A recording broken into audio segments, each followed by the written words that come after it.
الله الرحمن الرحيم الضالين. السلام علیکم ورحمۃ اللہ وبرکاتہ. کیا حال ہے سب کا؟ الحمد للہ رب العالمین. نحمده ونصلی علی رسولہ الکریم. اما بعد فاعوذ باللہ من الشیطان الرجیم. بسم اللہ الرحمن الرحیم. رب اشرح لی صدری ویسر لی امری واحلل عقدۃ من لسانی یفقہوا قولی. یہ بتائیے کہ اس سے پچھلے لیسن کی کیا بات یاد رہی آپ کو کل کے دن میں اور آج صبح تک؟ جی، آپ لسٹ بنانے کو کہا گیا تھا. کس چیز کی؟ کس کی؟ بنا سکتے ہیں؟ معلوم ہے ہمیں، جس نے خود کو نہیں جانا، جس نے اپنی غلطیوں کو نہیں جانا، جس کی نظر اپنے آپ پر نہیں، اسے کچھ بھی نہیں جانا. علم صرف اس چیز کا نام نہیں ہوتا کہ انسان دنیا بھر کی کتابیں پڑھ لے یا دوسروں کے احوال کا جائزہ لے لے یا ان کی خامیوں کو اچھی طرح پرکھنا جانے. پہلا علم کہاں سے شروع ہوتا ہے؟ اپنے آپ کو جاننے سے، خود کو پہچاننے سے.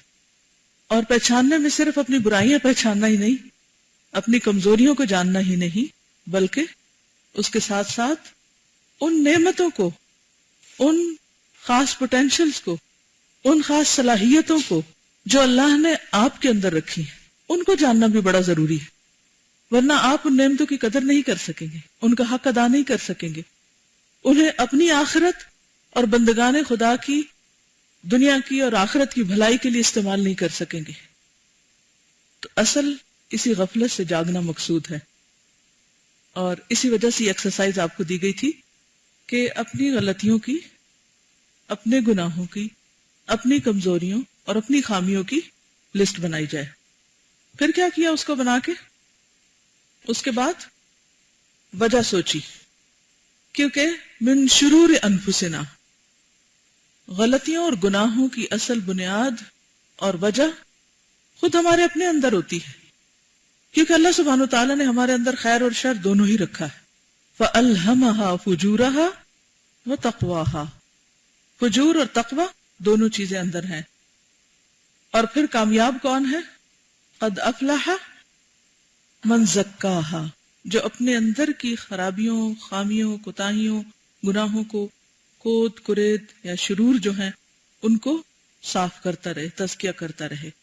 وقد خاب من دساہا، اور تجزیہ کہتے ہیں دبا دینے کو. اور ناکام ہو گیا وہ جس نے ان خامیوں کو، ان گناہوں کو دبائے رکھا. دبائے رکھا کیا مطلب یہ کہ وہ جب بھی پتہ چلا ان کے بارے میں توجہ نہیں کی اور ان کو وہیں کور کر دیا، اور پھر وہ بار بار اٹھ کے اوپر آتی رہی. ان کو کرید کے، کھود کے باہر نہیں نکالا، بلکہ وہیں پر ہی بس دبا دیا. کیونکہ بعض اوقات ہم کیا کرتے ہیں، جب ہمیں پتہ چل بھی جاتا ہے کہ ہماری کوئی غلطی ہے تو 10 تعویلیں کر لیتے ہیں یا دوسروں کو بلیم کر لیتے ہیں اور اس کی اصلاح کی فکر نہیں کرتے. نتیجہ کیا ہوتا ہے کہ وہ وقتی طور پر اگر دب جاتی ہے تو پھر اٹھاتی. آپ نے دیکھا ہوگا کہ علاج کے کئی ایک طریقے ہوتے ہیں نا.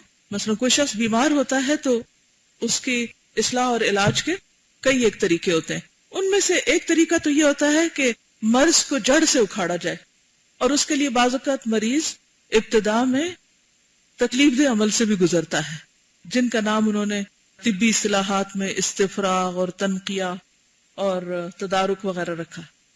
اس کے بعد کیا ہوتا ہے کہ انسان تندرست ہونے لگتا ہے. یہ جو پہلا عمل ہوتا ہے یہ بڑا پینفل ہوتا ہے. وامٹ کرنا یا انسان کے جسم سے کسی بھی طرح سے مادے کا باہر نکلنا، بعض اوقات انسان کے جسم کے اوپر ریشز ہو جاتے ہیں تو ہم اس کو بیماری سمجھنے لگتے ہیں، حالانکہ وہ اندر کی بیماری باہر آ کے نظر آنے لگتی، اور ہم پھر ایسی دوائیاں لیتے ہیں کہ دوبارہ اس کو اندر ہی دبا دیتے ہیں. ہماری کوشش تو یہی ہوتی ہے نا. تو بہت دفعہ ایسا ہوتا ہے کہ اللہ سبحانہ وتعالی ہمیں مختلف لوگوں کے ذریعے، مختلف طریقوں سے ہماری غلطیاں، خامیاں ہمیں دکھاتا ہے، ہمیں آئینہ دکھاتا ہے. تو جو جاگ اٹھتا ہے، جو آنکھ کھولتا ہے، اس کو سب کچھ نظر آنے لگتا ہے. اور حقیقت یہ کہ عمل ہر ایک پر گزرتا، خواہ کوئی کتنا بڑا مجرم ہی کیوں نہ ہو، اللہ تعالیٰ اس کو دکھاتے ضرور ہیں. مثلا قابیل نے جب حابیل کو قتل کیا تو کیا ہوا؟ اللہ نے ایک کوہ بھیجا، اور کوے نے جب ایک مردہ کبے کی لاش کو دفن کیا تو قابیل کے اوپر کیا کیفیت گزری؟ فَأَصْبَحَ مِنَ النَّادِمِينَ، ریگریٹ ہوا، لیکن کیا اس نے توبہ کی؟ کیا وہ باز آ گیا اس سے؟ نہیں۔ اور یہ طریقہ کار کس کا ہے؟ شیطان کا ہے۔ شیطان سے جب غلطی ہوئی، غصے میں آیا، حسد کا شکار ہوا، پھر اس کے بعد اس نے تعویلیں شروع کر دی اور توبہ نہیں کی۔ تو ہمارے پاس بھی، ہم سب کے پاس دو راستے ہیں۔ ایک وہ جو آدم علیہ السلام نے اختیار کیا تھا کہ جب ریئلائز کیا کہ بھول گئے تو فوراً اللہ کی طرف پلٹ آئے اور اصلاح کر لی۔ اور دوسرا شیطان کا راستہ ہے کہ پتہ بھی چل جائے اور پھر انسان ڈھیٹ بنا رہے اور اپنی غلطی کو دبائے رکھے اور اس کے اوپر پردے ڈالے رکھے اور اس کا اعتراف نہ کرے۔ تو ہم نے کیا سوچا تھا کہ پہلے لسٹ بنا کے پھر ان کا سبب جانیں گے، کیونکہ ان النفس الامارۃ بالسوء، اس کے اندر تو یہ چیز ہے، اس نے تو بار بار اٹھنا ہے اور برائی کا حکم دینا ہی ہے اور برے طرف لے جانا ہی ہے۔ بہت دفعہ ہم شیطان کو بلیم کرتے، وہ بھی ایک فیکٹر ہے، اس کو بھی ہم اگنور نہیں کر سکتے، لیکن اس سے پہلے جو ہے وہ سب سے قریبی خود ہمارا اپنا آپ ہے، اپنا نفس ہے، جو خواہشات کا اور شکوک و شبہات کا مجموعہ ہے، اور وقتاً فوقتاً وہ کسی نہ کسی طرح پھر سرفیس پہ آتے۔ اب جب سرفیس پہ آئے تو ان کو نکالنے کی کوشش کرنی چاہیے، نہ کہ اپنے آپ کو مختلف وجوہات بتا کر تسلیاں دینے کی اور دبانے کی۔ تو امید ہے آپ نے اپنے ساتھ یہ عمل کیا ہوگا۔ یہ عمل کوئی ایک دن ایک گھنٹے کا نہیں کہ ایک ہوم ورک مل گیا اور آپ نے بیٹھ کے کر لیا، یہ ایک مسلسل جاری رہنے والا عمل ہے، ایک مسلسل کوشش ہے، اور یہ کبھی بھی نہیں ہو سکتا کہ ہم کسی وقت یہ کہیں کہ اب تو مجھے اپنی ساری غلطیاں پتہ چل گئیں۔ ابھی بھی بے شمار ایسی ہوں گی جن کا خود ہمیں نہیں پتا، لیکن وہ اتنی آسانی سے نظر بھی نہیں آتی۔ ان کو جاننے کے لیے انسان کو کئی مشقتوں سے گزرنا پڑتا ہے، کئی طرح کے حادثات سے اللہ تعالیٰ دوچار کرتا ہے، نفس کے خلاف بہت سی باتیں جب آتی ہیں پھر انسان کو پتہ چلتا ہے۔ دیکھیے کہ نفس کی اصلاح جو ہے نا، وہ نفس کی موافقت میں نہیں ہوتی، بلکہ نفس کی اصلاح عموماً کیسے ہوتی ہے؟ اس کی ضد میں ہوتی ہے۔ آپ کو اگر یاد ہو تو امام ابن القیم الجوزیہ نے شروع میں کہا تھا کہ علاج کس میں ہوتا ہے؟ ازداد میں ہوتا ہے، اپوزٹ کے اندر ہوتا ہے۔ اور ہم عموماً میٹھی گولیاں کھانا چاہتے ہیں، ٹھیک ہے، کڑوی دوائی تھوک دیتے ہیں، اور بہت سی چیزوں سے ہم اپنے دل کو بہلاتے رہتے ہیں، اور شیطان پھر مزید خوشنما بنا دیتا ہے، اور وہ کہتا ہے کہ ہاں تمہارے اندر تو کوئی غلطی ہے ہی نہیں، ہے ہی سب دوسروں میں، اور جو ہمیں دکھانے کی کوشش بھی کرے تو پھر اس شخص کے بارے میں ایک ایسی رائے رکھ لیتے ہیں مستقل طور پر کہ یہ شاید میرا دشمن ہے، یا اس سے پھر فرار حاصل کرتے ہیں، یا پھر اس کو اگنور ہی کرنے لگتے ہیں۔ تو بات یہ ہے کہ بعض اوقات اگر کوئی دشمن بھی ہو اور ہمارا خیر خواہ نہ بھی ہو تو بھی اس سے ہمیں وہ کچھ سیکھنے کو مل جاتا ہے جو دوستوں سے سیکھنے کو نہیں ملتا، اور اس میں بھی خیر ہوتی ہے، جس سے کہتے ہیں نا کہ بلیسنگ ان ڈسگائز، کہ وہ بھی ایک اللہ کی رحمت ہوتی ہے کہ ہمیں ایسے طریقوں سے چیزیں دکھا دیتا ہے جو وقتی طور پر ہمارے نفس میں بڑی گراں ہوتی ہیں، بڑی کڑوی ہوتی ہیں، لیکن اس کڑوی دوائی کے بغیر اصلاح نہیں ہوتی۔ ہاں آپ نے دیکھا ہوگا، اور شروع میں بھی یہ بات گزری تھی، پیچھے سے بھی کچھ چیزیں یاد دہانی ہو جائے تو انشاءاللہ فائدہ ہوگا، کہ بعض اوقات ایسا ہوتا ہے کہ جب علاج ہونے لگتا ہے تو اس میں صرف دوا کام نہیں کرتی اور صرف تشخیص کام نہیں کرتی، بلکہ مریض کا ریسیپٹیو ہونا بھی بڑا ضروری ہوتا ہے۔ اسی لیے آپ نے ایک بات سنی ہوگی عام طور پر کہ انسان کو وہاں سے شفا ہوتی ہے جہاں اس کا یقین ہوتا ہے، اور اس یقین کے پیچھے بہت سے لوگ چلتے ہیں۔ مثلا اگر کہیں ایک دفعہ کو اچھا تجربہ ہوا تو انسان پھر پلٹ پلٹ کے اسی ڈاکٹر، اسی حکیم اور اسی جگہ پہ جاتا ہے، خواہ وہ کسی گہری کھائے کھڈ میں رہتا ہو، لیکن کہتے ہیں کہ نہیں، جانا وہیں ہے، کیونکہ اس کا یقین یا اعتماد ہوتا ہے کہ وہاں سے مجھے فائدہ ہوگا۔ چیز وہی ہے، یہاں سے فائدہ ہو رہا ہے، یہاں سے نہیں ہو رہا، کیونکہ پھر بیچ میں کیا آ گیا کہ ہم خود کتنے ریسیپٹیو ہیں۔ تو اسی لیے آپ نے دیکھا ہوگا کہ ایک شخص ایک ہی بات کہتا ہے اور اس کی بات ہمیں اتنی الٹی لگتی ہے کہ ہم جان بوجھ کے اس کے مخالف کرنے لگتے ہیں، حالانکہ ہمیں پتہ ہوتا ہے ہم غلط کریں، اور وہی بات ایک دوسرا شخص کہتا ہے اور ہم دل و جان سے حاضر ہو جاتے ہیں، ہم کہتے ہیں ضرور کریں گے یہ۔ فرق کس چیز کا ہے؟ پھر وہی جو طبیعت کے موافق اور مخالف، کہ جب تک ہمارے اپنے اندر وہ قبولیت نہیں ہوگی یا ہمارا اپنا اندر ریسیپٹیو نہیں ہوگا مختلف حقائق کو جاننے کے لیے، تو اس وقت تک بات نہیں بنے گی۔ تو یہ ہے کہ پھر اصل مدد تو اللہ ہی سے مانگی جاتی ہے۔ اس لیے نبی صلی اللہ علیہ وسلم نے جو دعا سکھائی وہ کیا تھی؟ وَنَعُوذُ بِاللَّهِ وَنَعُوذُ بِاللَّهِ مِن شُرُورِ أَنفُسِنَا ومن سیئات اعمالنا من يهده اللہ فلا مضل له ومن يضلله فلا ہادی له. تو پھر اصل رجوع اور انابت اور مدد اور استعانت اور دعا اسی سے کرنی ہے. وہی اول، وہی آخر، وہی مبدا، وہی منتہا. اسی نے پیدا کیا، اس سے بڑھ کے کوئی نہیں ہمیں جانتا. اس لیے اپنے نفس کے خلاف، یہ بھی اینمی ہے اندر. باہر کے اینمیز تو نظر آتے ہیں، یہ اینمی ہے ہمارے اپنے اندر. اس اینمی کے خلاف ہم خود میں کوئی طاقت نہیں رکھتے. پھر اللہ کی مدد چاہیے کہ ہم اس پر قابو پا لیں. اور جو شخص اس پہ قابو پا لیتا ہے، اس کا مقابلہ کر لیتا ہے، وہی دراصل طاقتور ہو جاتا ہے. تو انشاءاللہ اس عمل کو جاری رکھیے، یعنی غلطیوں کو جاننے اور ان کی اصلاح کرنے اور اس کو کڑوی کڑوی گولیاں کھلاتے رہنے میں. اور اس کا حل یہی ہے کہ جب کسی چیز کو غلط کام کرنے کو دل چاہے تو پھر کیا یاد کرے؟ سزا. آپ بیچ میں کھڑے ہیں، ٹھیک ہے، ایک طرف آپ کا نفس ہے، دوسری طرف سزا ہے.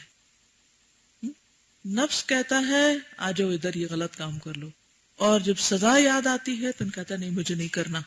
پھر دو میں سے ایک چیز غالب آ جاتی، یا احساس تکلیف غالب آتا ہے یا پھر نفس کی خواہش غالب آتی. تو اپنے آپ کو خود جانتے رہا کریں، اپنے آپ کو خود پہچانا کریں کہ کیا غالب آیا، کون سی چیز مجھ پہ قابو پا گئی. تو کمزور ہے وہ جس کا نفس اس پہ غالب آ جائے، اور عقل مند ہے وہ جس کو آخرت کی سزا اور پکڑ کا احساس اسے برے کاموں سے روک دے. جی سوال کیجیے. کبھی ایسا ہوتا ہے کہ ہمارا نفس ہمیں شر پہ آمادہ کرتا ہے تو ہم اس کی اصلاح کی کوشش کرتے ہیں، اللہ سے مدد مانگتے ہیں، یا جو ہم نے پہلے پڑھا لکھا سنا ہوتا ہے وہ ہمیں یاد کراتا ہے تو ہم اصلاح کر لیتے ہیں. تو ایسے لگتا ہے اللہ تعالیٰ کی توفیق ہمیں مل گئی ہے. لیکن کبھی ایسے ہوتا ہے کہ ایسے نہیں ہوتا اور ہم اپنے نفس کا شکار ہو جاتے ہیں، تو پھر ہم سے توفیق چھن جاتی ہے. نہیں، وہ پھر انسان کا کوئی نہ کوئی گناہ یا کوئی کوتاہی یا غفلت یا سستی یا کوئی بھی جہالت اس کی غالب آ جاتی ہے. تو اس کے لیے پھر اللہ سے استغفار اور توبہ، اور انسان کو پھر بھی پتہ چل جاتا ہے کہ میں ہار گیا ہوں.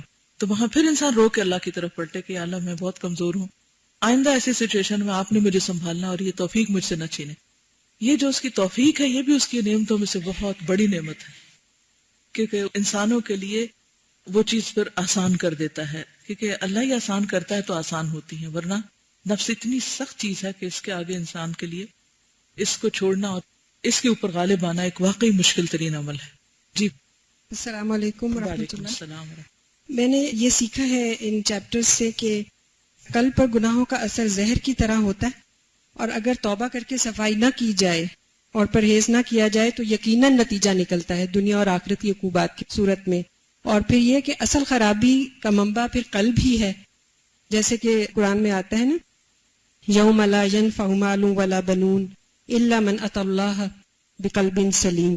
تو قرآن بھی قلب پر نازل ہوا تھا آپ صلی اللہ علیہ وسلم کے، اور قلب کی درستگی سے سوچ درست ہوتی ہے، اور سوچ درست ہونے سے اعمال درست ہوتے ہیں، اور نتیجہ یہ نکلتا ہے کہ انسان دنیا اور آخرت کی عقوبات سے بچ جاتا ہے. اور اس قلب کو درست کرنے کے لیے قرآن ہے، جیسے کہ ہم نے پڑھا یا ایھا الناس قد جاءتکم موعظۃ من ربکم وشفاء لما فی الصدور وہدی ورحمۃ للمؤمنین. تو اس سے پتہ چلتا ہے کہ ہمیں اپنے قلوب کی اصلاح کی طرف بھرپور توجہ دینی چاہیے، اور ہمارا ویژن بھی یہی ہے کہ قرآن in every hand in every heart. Okay, جزاک اللہ خیر.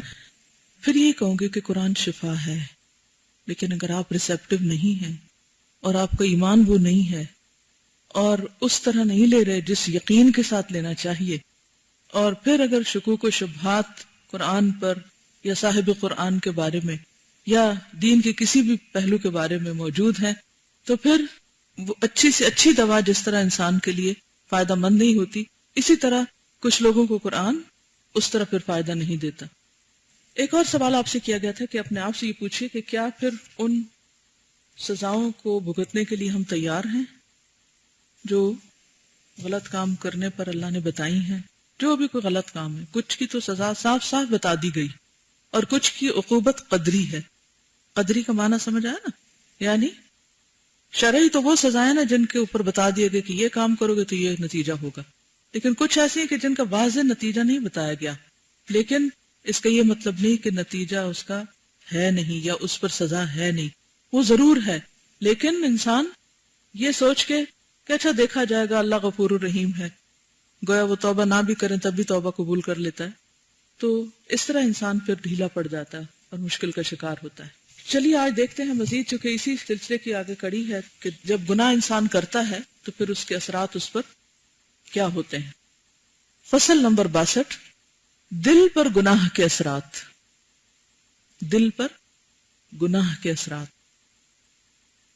بعض اوقات ظلم ہم کسی پہ کرتے ہیں، اس کو تو تکلیف پہنچتی ہے، لیکن صرف یہ یک طرفہ عمل نہیں ہوتا، وہ باؤنس بیک ہوتا ہے، اس کا دوسرا حصہ خود کہاں آ پڑتا ہے؟ انسان کے اپنے دل پر۔ بعض اوقات تو ہاتھ سے مارے ہاتھ پہ بھی چوٹ لگ جاتی، لیکن ہاتھ کی چوٹ سے زیادہ دل کے اوپر اثر آتا ہے۔ معاصی اور گناہوں پر اللہ تعالیٰ نے جو عقوبتیں اور سزائیں مقرر فرمائی ہیں ان پر غور کیجئے، عقوبات اور عقوبات کے اسباب پر کامل نظر ڈالیے، پوری نظر، ایسے ادھوری نہیں اچٹتی، یعنی گناہ اور گناہ کے سبب، یہ دو کام ہے کرنے کے، کہ سزائیں کیا اور ان سزاؤں کی وجہ کیا ہے، عقوبات کیا ہیں، سزائیں، اور ان کے اسباب، ریزن کیا ہے۔ پھر ان چیزوں کے پیش نظر اپنے کو ترک معاصی کی طرف بلائیے، سزا کو سامنے رکھ کر گناہ چھوڑنے کا سوچے۔ میں یہاں صرف چند چیزوں کی طرف تمہیں توجہ دلاتا ہوں، کسی عاقل اور دانش مند نے اگر ان میں سے صرف چند چیزوں کو بھی سمجھ لیا تو یہ اس کے لیے بہت کافی اور وافی ہے، یعنی کفایت کر جائے گی، کام چل جائے گا۔ اول، نمبر 1، معاصی اور گناہوں کا اثر یہ ہوتا ہے کہ انسان کے دل اور کانوں پر محرومی کی مہر لگ جاتی ہے، آنکھوں پر پردے پڑ جاتے ہیں، دلوں پر قفل یعنی لاک لگ جاتے ہیں، دل مختلف قسم کے دبیز یعنی تھک پردوں میں دب جاتے ہیں، ایک کے اوپر ایک پردہ پڑ جاتا ہے، اور زنگ آلود ہو جاتے ہیں، رسٹڈ۔ دل اور آنکھیں مقلوب یعنی الٹ اور معکوس ہو جاتی ہیں، مقلوب و معکوس ایک ہی معنی یعنی الٹ جاتے ہیں، اور جب دل الٹتا ہے تو پھر اس کے اندر حق نہیں جاتا، خیر اور بھلائی کی بات نہیں جاتی، بالکل ایسے ہی جیسے اگر آپ کسی گلاس کو سیدھا رکھنے کی بجائے الٹا رکھے تو اس کے اندر کوئی چیز نہیں جائے گی، یہ معنی ہے مقلوب کا۔ معاصی یعنی گناہ انسان اور اس کے قلب کے درمیان حائل ہو جاتے ہیں، یعنی گناہ جو ہے انسان اور اس کے دل کے درمیان حائل ہو جاتے ہیں، دل کی خبر نہیں رہتی پھر انسان کو، اور پروردگار عالم کے ذکر سے قلب کو غافل کر دیتے ہیں۔ کیا ہوتا ہے؟ گناہوں کی وجہ سے انسان کا دل غافل ہو جاتا ہے، کس سے؟ اللہ کے ذکر سے۔ گناہ بندے کو خود اپنی جان سے بھی غافل کر دیتے ہیں، انسان کو اپنا بھلا برا بھی پتہ نہیں چلتا۔ اللہ تعالیٰ گناہگار کے قلب کی تطہیر و صفائی ترک کر دیتا ہے، یعنی توفیق چھننے لگتی ہے۔ گناہ سینوں کو تنگ و تاریک کر دیتے ہیں، اندھیرے چھانے لگتے ہیں، دلوں کو حق سے بھٹکا دیتے ہیں، حق میں دلچسپی نہیں رہتی، دلوں پر مختلف قسم کے امراض قابو پا لیتے ہیں، بہت سی جھاڑ جھنکار اگاتی ہے اس زمین پر۔ گناہ دلوں کو غلط راہ پر لگا دیتے ہیں اور دل ہمیشہ کے لیے معکوس اور مقلوب ہو کر رہ جاتے ہیں۔ فَلَمَّا زَاغُوا أَزَاغَ اللَّهُ قُلُوبَهُمْ، جب وہ ٹیڑھے ہوئے تو اللہ نے ان کے دلوں کو ٹیڑھا کر دیا۔ حضرت حذیفہ بن الیمان سے روایت ہے، القلوب اربعۃ، قلب اجرد فیہ سراج یظہر فذلک قلب المؤمن، وقلب اغلف وذلک قلب الکافر، وقلب منکوس فذلک قلب المنافق، وقلب تمدہ مادتان، مادۃ ایمان ومادۃ نفاق، وَهُوَ لِمَا غَلَبَ عَلَيْهِ مِنْهُمَا عَلَيْهِ كَعَيْنِ يَهْ مِسِنگ۔ ٹھیک کر لیجئے۔ مسند احمد۔ قلوب یعنی دل، ہارٹس 4 قسم کے ہیں۔ نمبر 1، قلب اجرد، بے داغ دل، بے داغ، جس کے اندر چراغ کی روشنی چمکتی ہے، یہ مومن کا قلب ہے، ہر چیز نظر آ جاتی ہے، اچھا برا۔ جیسے اگر آپ اینک لگاتے ہو نا تو آپ نے دیکھا ہوگا کہ شروع میں خاص طور پر کیا ہوتا ہے، چھوٹی سی بھی کوئی چیز اگر شیشے پہ آ جائے تو انسان کو گھبراہٹ ہونے لگتی. پھر آپ نے کچھ لوگوں کو دیکھا ہوگا ان کی اینکیں گدلی میلی کیا کچھ ان پہ لگا ہوتا ہے، اور پھر بھی وہ اسی حال میں پہنے رکھتے ہیں، ان کو وہ نظر نہیں آتا، بادر ہی نہیں کرتی، وہ ملگجا پن بادر نہیں کرتا. تو اسی طرح مومن کا دل جو ہے اسپاٹ لیس ہوتا ہے.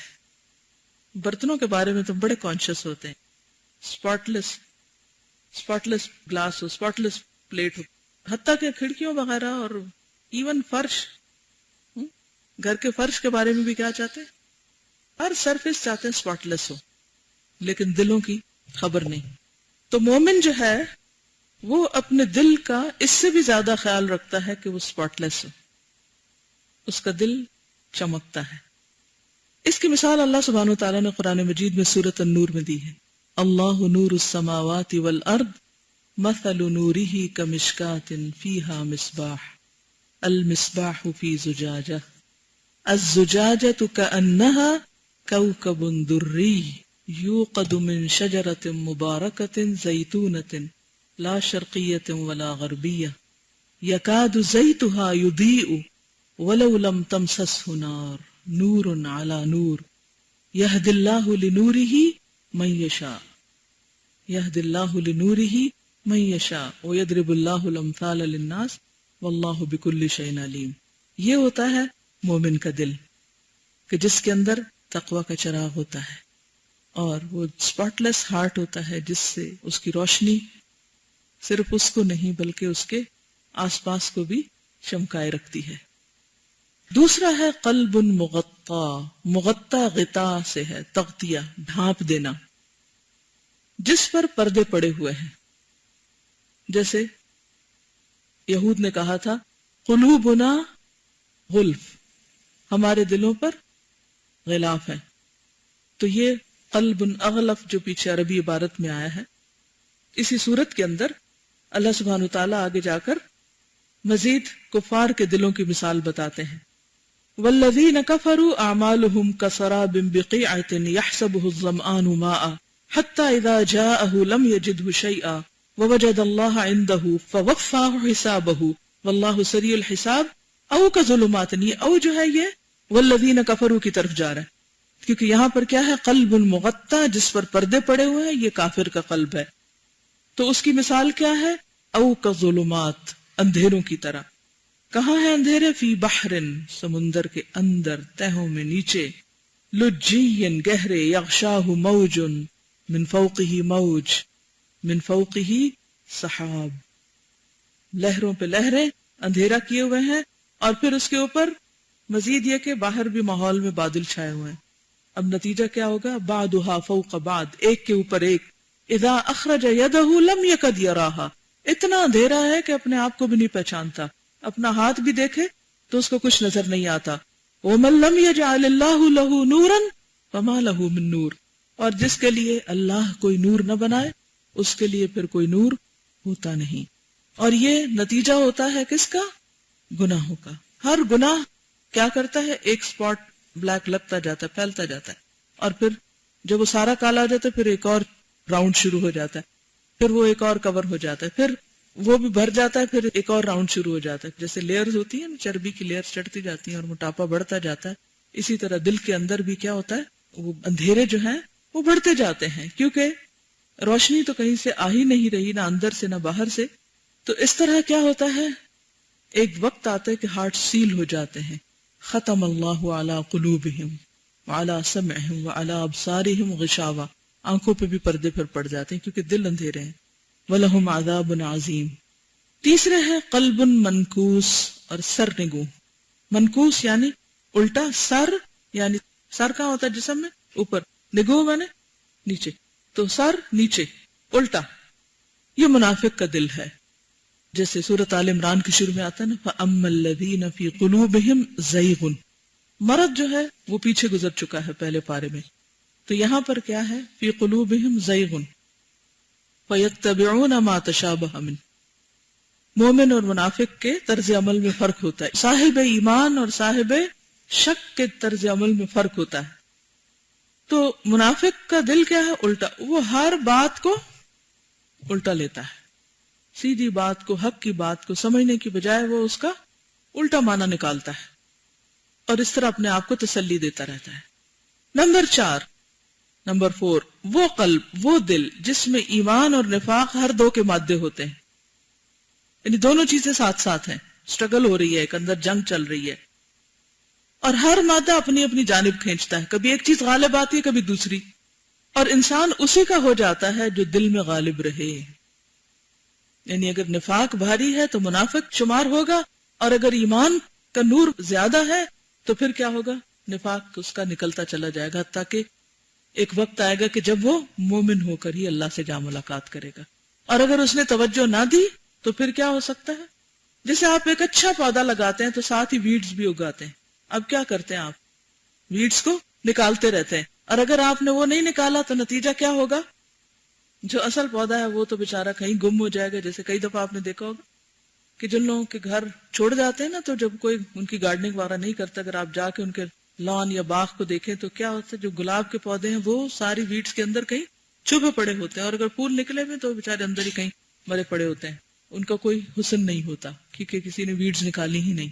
تو اسی طرح ہمارے دلوں کے اندر جو خیر ہوتی ہے، اگر اچھے ماحول کی وجہ سے وہ باہر اٹھنے لگتی ہے، تو پھر ہم جب دوسرے ماحول میں جاتے ہیں تو ایک اور سٹرگل شروع ہو جاتی ہے، ٹیمپٹیشنز ہوتی ہیں، خواہشات ہوتی ہیں، اور چیزیں آ جاتی ہیں. پھر اگر انسان کوشش نہیں کرتا تو پھر دوسری چیز غالب آنے لگتی. اب یہ میزان ہر ایک کے اندر ہے، ہر ایک کو مسلسل اس بات کا جائزہ لیتے رہنا چاہیے کہ میرے دل کی حالت کیا ہے. ہم ہر وقت پوچھتے ہیں آپ کا کیا حال ہے، آپ کا کیا حال ہے، سب کا حال پوچھتے، کبھی اپنا بھی پوچھا کہ اپنا کیا حال ہے؟ تو ہم سب کے لیے کیا ضروری ہے؟ کہاں نظر رکھیں؟ ہر لمحہ یہاں کیا کیفیت ہے. اور جہاں آپ دیکھیں بیلنس خراب ہوا یا جہاں کہیں بات اوپر نیچے ہو گیا، اپسٹ ہو گیا، وہیں آپ بس اللہ کے آگے رونے دھونے بیٹھ جائیں، فوراً اصلاح کی فکر کریں، ورنہ مرض مہلک ہو سکتا ہے. کیونکہ کچھ بیماریاں، کوئی آکاش بیلیں جو ہوتی ہیں وہ بڑی تیزی کے ساتھ پھیلتی ہیں، اور بڑے بڑے درختوں کو آپ نے کبھی دیکھا ہوگا، ہیوج درخت ہوتے ہیں، یہ سڑکوں پہ لگے ہوئے ہوتے ہیں، لیکن اس کے ساتھ ساتھ کوئی ان کے اندر رونق نہیں ہوتی، کیونکہ آکاش بیلیں چڑھی، سب کو چٹ کر گئی، اور اصل درخت جو تھا وہ ختم ہو گیا، اس کی رونق ماری گئی، کیونکہ کوئی کیئر کرنے والا نہیں تھا. جب ہم اپنے دلوں کی کیئر نہیں کرتے تو وہاں بھی آکاش بیلیں آ کے ہر چیز کو ڈھانپ دیتی. تو اس لیے سب سے زیادہ سٹرگل اپنے اندر کرنے کی ضرورت ہے. دوم یہ کہتے ہیں، پہلا گناہوں کا اثر، آپ اگر اول کے اوپر سرکل کر لیں تو آپ کو یاد رہیں گی باتیں، اور اہم چیزوں کو آپ خود ہی انڈر لائن کرتے جائیں. دوم یعنی گناہ کا دوسرا اثر کیا ہوتا ہے. گناہوں کی وجہ سے انسان کو طاعت الہی یعنی اللہ کی بات ماننے اور عبادات خداوندی، نماز روزہ وغیرہ سے نفرت ہو جاتی ہے. قرآن پڑھنے سے، اچھی محفل میں جانے سے دل گھبراتا ہے. اطاعت اور عبادت سے انسان دور بھاگنے لگتا ہے. اب اپنے دل کا حال جانے. کہتے ہیں نا 3 موقعوں پر اپنے دل کا جائزہ لیں، اور اس میں سے ایک وقت کون سا ہے؟ جب قرآن پڑھا جا رہا ہو، اور دوسرے جب قرآن کی مجلس ہو یا ذکر کی مجلس، کہ وہاں دل کتنا لگتا ہے. جائزہ لیں اپنا. کسی کے مارے بندے دھکا دے کے یہاں بیٹھے ہیں یا اپنی خوشی سے دوڑتے آئے ہیں، ہر طرح کے لوگ ہوتے ہیں. اگر کسی بھی نیکی کے کام کی طرف خوشی سے نہیں لپکتے بلکہ بس دوسروں کو پش کر کر کے بھیجنا پڑتا ہے کہ کر لو یہ کر لو، تو پھر خطرے کی علامت ہے. مثلا اذان ہوتی ہے تو دل کی کیا کیفیت ہوتی ہے؟ اپنے آپ سے پوچھیں. ایک تو یہ کہ ہے شکر ہے اذان ہوئی. آج ہی صبح میں ایک عورت کا پڑھ رہی تھی، بحرین کی ایک عورت کے بارے میں ایک واقعہ لکھا ہوا تھا کہ جو ہی رات ہونے لگتی تو وہ خوش ہوتی کہ اب سب لوگ سو جائیں گے اور میں اللہ کے ساتھ تنہائی میں باتیں کروں گی. اللہ کی عبادت کے لیے مجھے یکسوئی کے لمحات میسر آئیں گے. کیونکہ ہر انسان کیا چاہتا ہے کہ وہ اپنے دوست کے ساتھ تنہا ہو. تو سب سے بڑی محبت ہماری کس کے ساتھ ہونی چاہیے؟ اللہ کے ساتھ.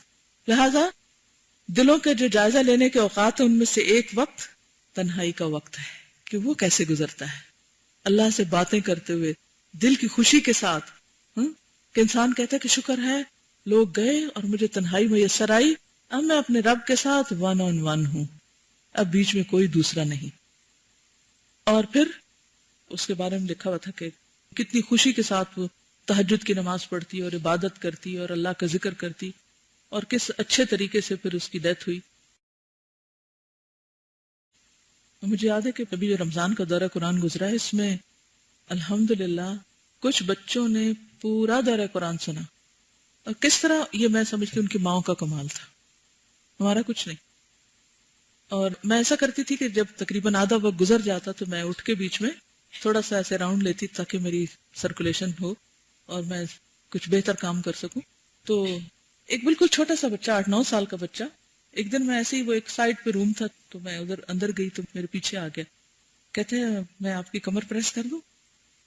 تو میں نے پیار سے کہا کہ نہیں، میں ٹھیک ہو جاؤں گی، ابھی میں نے خود ہی تھوڑی سی ایکسرسائز وغیرہ کی، اسٹریچز کیے۔ تو کہتے نہیں، آپ مجھے تھوڑا سا کرنے دیں۔ آپ یقین کریں اتنے ایکسپرٹ ہاتھ تھے اس کے۔ پھر میں نے کہا یہ ماں ہی کی تربیت ہے۔ اچھا، پھر ہر روز جب میں ادھر جاتی تو میرے پیچھے آ جاتا ہے۔ اتفاق سے چھٹیاں تھی، سمر ویکیشن تھی، تو روزانہ ماں کے ساتھ آتا ہے۔ اچھا، ایک دن شاید اس کا اسکول کھل گیا یا کیا ہوا، وہ نہیں آ سکا، تو اپنی امی کو کہتا ہے آج ان کو کون دبائے گا؟ تو اب یہ ہے کہ اس کے دل میں یہ کیئر، یہ خیال اتنے سارے لوگوں میں سے اس کے دل میں کس چیز نے ڈالا؟ اس مجلس میں نا، جس میں اللہ کی کتاب پڑھی جا رہی تھی۔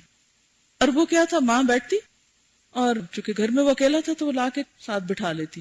تو ہم عام طور پہ بچوں کو اگنور کر کے گزر جاتے ہیں کہ بچے انہوں نے کیا سیکھنا ہے، لیکن ایسی تربیت، اور آپ یقین کریں کہ اگر آپ بچوں کے ساتھ بات کریں گے انشاءاللہ، میں نہیں کہتی کہ سارے بچے مان جائیں گے، لیکن بہت سے بچے مان جائیں گے، اور آپ ان کو لے کے پیچھے کسی ایسی جگہ پیار سے بیٹھیں، شروع میں ان کو کچھ ان کی پسند کی چیز دے دیں، کوئی کلرنگ، کوئی اسکربلنگ، کچھ کرنے کے لیے دے دیں، اور اس کے بعد میں جب دیکھتی تو بعض اوقات بچوں کا ایک گروپ پیچھے بیٹھا ہوتا تھا مسجد میں، اور وہ لوگ کام کر رہے ہوتے تھے اور ساتھ ساتھ پورا سن رہے تھے۔ ایک دن میں نے دیکھا کہ ایک بڑا خوبصورت انویلپ میرے ٹیبل پہ پڑا، میں نے دیکھا تو اسے ایک بچی کا خط تھا۔ اس سے ایک دن پہلے میں نے شاید سیلاب والوں کے لیے کچھ بات کی، تو اس بچی نے لکھا ہوا تھا کہ یہ میری اور میری بہن کی سیونگ ہے، ہم نے ڈزنی لینڈ جانے کے لیے سیونگ کی تھی اور اب ہم یہ ریلیف کے لیے دے رہے ہیں۔ اچھا، اگلے دن کہیں یا کچھ دنوں کے بعد میں نے کہیں مینشن کر دیا کہ ہم ڈزنی لینڈ تو جانا چاہتے ہیں، حج پہ نہیں جاتے۔ اچانک ہی منہ سے نکل گیا، تو اس بچی کا پھر خط آیا کہ اب ہم پھر سیونگ کریں گے اور ڈزنی لینڈ نہیں جائیں گے، حج پہ جائیں گے، اور ہم نے اپنے امی ابو سے بات کر لی ہے۔ تو بات یہ ہے کہ ہم یہ مت سوچیں کہ بچے نہیں سنتے اور بچوں کو نہیں پتا چلتا، یہ ہم پر ہے کہ ہم ان کو کتنا اور کیسے سنواتے ہیں۔ تو غنیمت جانیے جب وہ چھوٹے ہیں، اس سے پہلے کہ وہ اپنی مرضی کے مالک ہو جائیں، ابھی جب وقت ہے تو ان کو اپنے سے دور نہ کریں، ساتھ لے لے کے بیٹھا کریں، اور تھوڑا سا اپنی قربانی دے دی نا، ضروری نہیں کہ اگلی لائن میں آپ بیٹھے، پیچھے سے بھی آپ سن لیں گے، لیکن کوشش کریں کہ ساتھ۔ اور اگر وہ بہت بے چین ہو رہا ہو، ڈسٹرب کر رہا ہو، تو ایک آدھ دفعہ باہر نکل جائیں، پھر کچھ دنوں کے بعد آپ دیکھیں گے کہ تھوڑا تھوڑا کر کے سیٹل ہو جائے گا اور اس کو مزہ آنے لگے گا۔ اور یہ آج کی بات نہیں ہے، یہ میں نے ایسی کتابیں دیکھی ہیں کہ جن کے پیچھے جب شیوخ جو تھے وہ سرٹیفکیٹ دیا کرتے تھے تو ان کے پیچھے پورے نام لکھے تھے اور بچوں کے نام بھی لکھے ہوتے تھے کہ یہ بچہ جو ہے فلاں مجلس میں فلاں کتاب سنتے وقت میرے پاس حاضر ہوا ہے۔ اور مائیں دودھ پیتے بچوں کو لے کے مجلسوں میں حاضر ہوتی تھی تاکہ بچوں کے کانوں میں بات پڑے، اور اس طرح یہ ایک کے بعد ایک جنریشن اس علم کو آگے بڑھاتی رہی۔ آج مائیں بہت خود غرض ہو گئی ہیں، وہ اپنے بارے میں تو سوچتی ہیں کہ ہم کچھ سیکھ لیں اور ہم کچھ کر لیں، اور وہ بچوں کی قیمت پہ سیکھتی ہیں، اور یہ ٹرینڈ ٹھیک نہیں ہے۔ بچوں کی قیمت پہ مطلب کیا کہ ان کو ٹوٹلی اگنور کر کے اور پھر صرف خود غرض ہو کے اپنے فائدے کی بات کرنا۔ اس میں یہ ہے کہ ان کو ڈسپلن کریں، کچھ وقت ان کا اور کچھ آپ کا، تو انشاءاللہ اللہ تعالیٰ کی مدد سے۔ اور پھر سب سے بڑی بات یہ کہ دعاؤں سے تقدیر بدلتی ہے، کسی بھی ایج میں بچے ہوں۔ میں یہی ایڈوائز کروں گی کہ اذان کے بعد دعا قبول ہوتی ہے، اس موقع کو ہاتھ سے نہ جانے دیں اور دعا کرتے رہیں۔ آپ دیکھیں گے کہ وہ دل جس دن کھلے گا تو اس میں سے بہت ساری خیر پھوٹے گی، کیونکہ اللہ سبحانہ وتعالیٰ نے قرآن مجید میں دلوں کی جو مثالیں دی ہیں، وَإِنَّ مِنَ الْحِجَارَةِ لَمَا يَتَفَجَّرُ مِنْهُ الْأَنْهَارُ وَإِنَّ مِنْهَا لَمَا يَشَّقَّقُ فَيَخْرُجُ مِنْهُ الْمَاءُ۔ تو کچھ پتہ نہیں کب کس وقت کون سی چوٹ ان کے اندر کے خیر کو باہر لے آئے، لیکن ان پتھروں کے نیچے جو پانی ہوتا ہے وہ تو کہیں آس پاس سے رس رس کے اندر آ رہا ہوتا ہے نا، تو وہ جو آس پاس کی آپ کی باتیں ہیں نا، وہ رس کے اندر کہیں جمع ہو رہی ہیں، اس کو بیکار نہ سمجھیے. وہ لانگ پروسیس ہے، لیکن وہ پیور پانی رس کے اندر جا رہا ہے. بس کسی دن وہ پھٹے گا اور باہر آ جائے گا انشاءاللہ. تو بہرحال ہم سب اپنا جائزہ لیں کہ اللہ کی بات، اللہ کے ذکر، اللہ کی پکار، نماز، روزے کا مہینہ، رمضان کی آمد، حج کا موسم، زکوٰۃ، صدقے کا موقع، ان سب کی بات سن کے ہمارے دل کھل اٹھتے ہیں، یا پھر دوسری کیفیت کہ ہے ابھی تو اذان ہوئی تھی، ابھی تو نماز پڑھ کے بیٹھی ہوں، پھر اذان ہو گئی ہے، کام کب کروں گی. یہ کیفیت نہیں ہونی چاہیے. اور اگر ہے تو سمجھیں کہ دل بیمار ہے.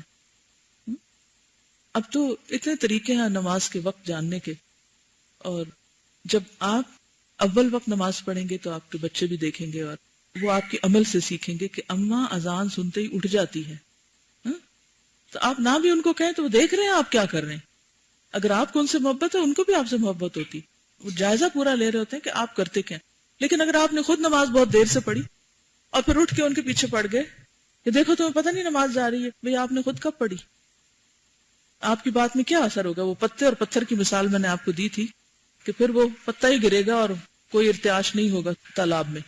تو بہرحال کسی کی بھی اصلاح سے پہلے ہمیں اپنے اندر جھانکنے اور اپنی اصلاح کی ضرورت ہے، اور اپنے عمل کی تبدیلی کی. اور سب سے بڑی بات یہ کہ نیکی کے کاموں سے ہماری رغبت اور ہمارا شوق ان میں کتنا ہے. تیسری بات، گناہ قلب کو بہرا کر دیتے ہیں، ڈیف ہو جاتا ہے دل، اور وہ حق بات سننا گوارا نہیں کرتا. گناہوں سے گنگا بنا دیتے ہیں، زبان سے حق بات نکل نہیں سکتی.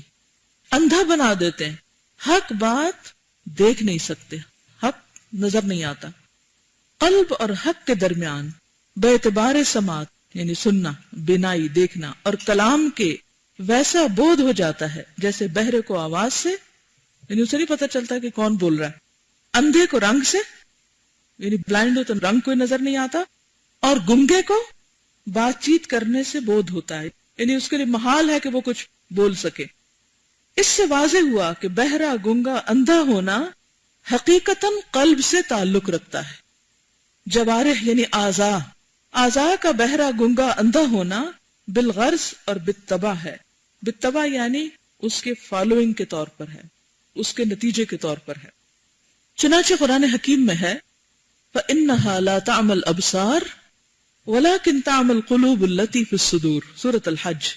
بات یہ ہے کہ کچھ آنکھیں اندھی نہیں ہوتی، بلکہ دل جو سینوں میں ہیں وہ اندھے ہو جایا کرتے ہیں. آنکھیں نہیں بلکہ دل.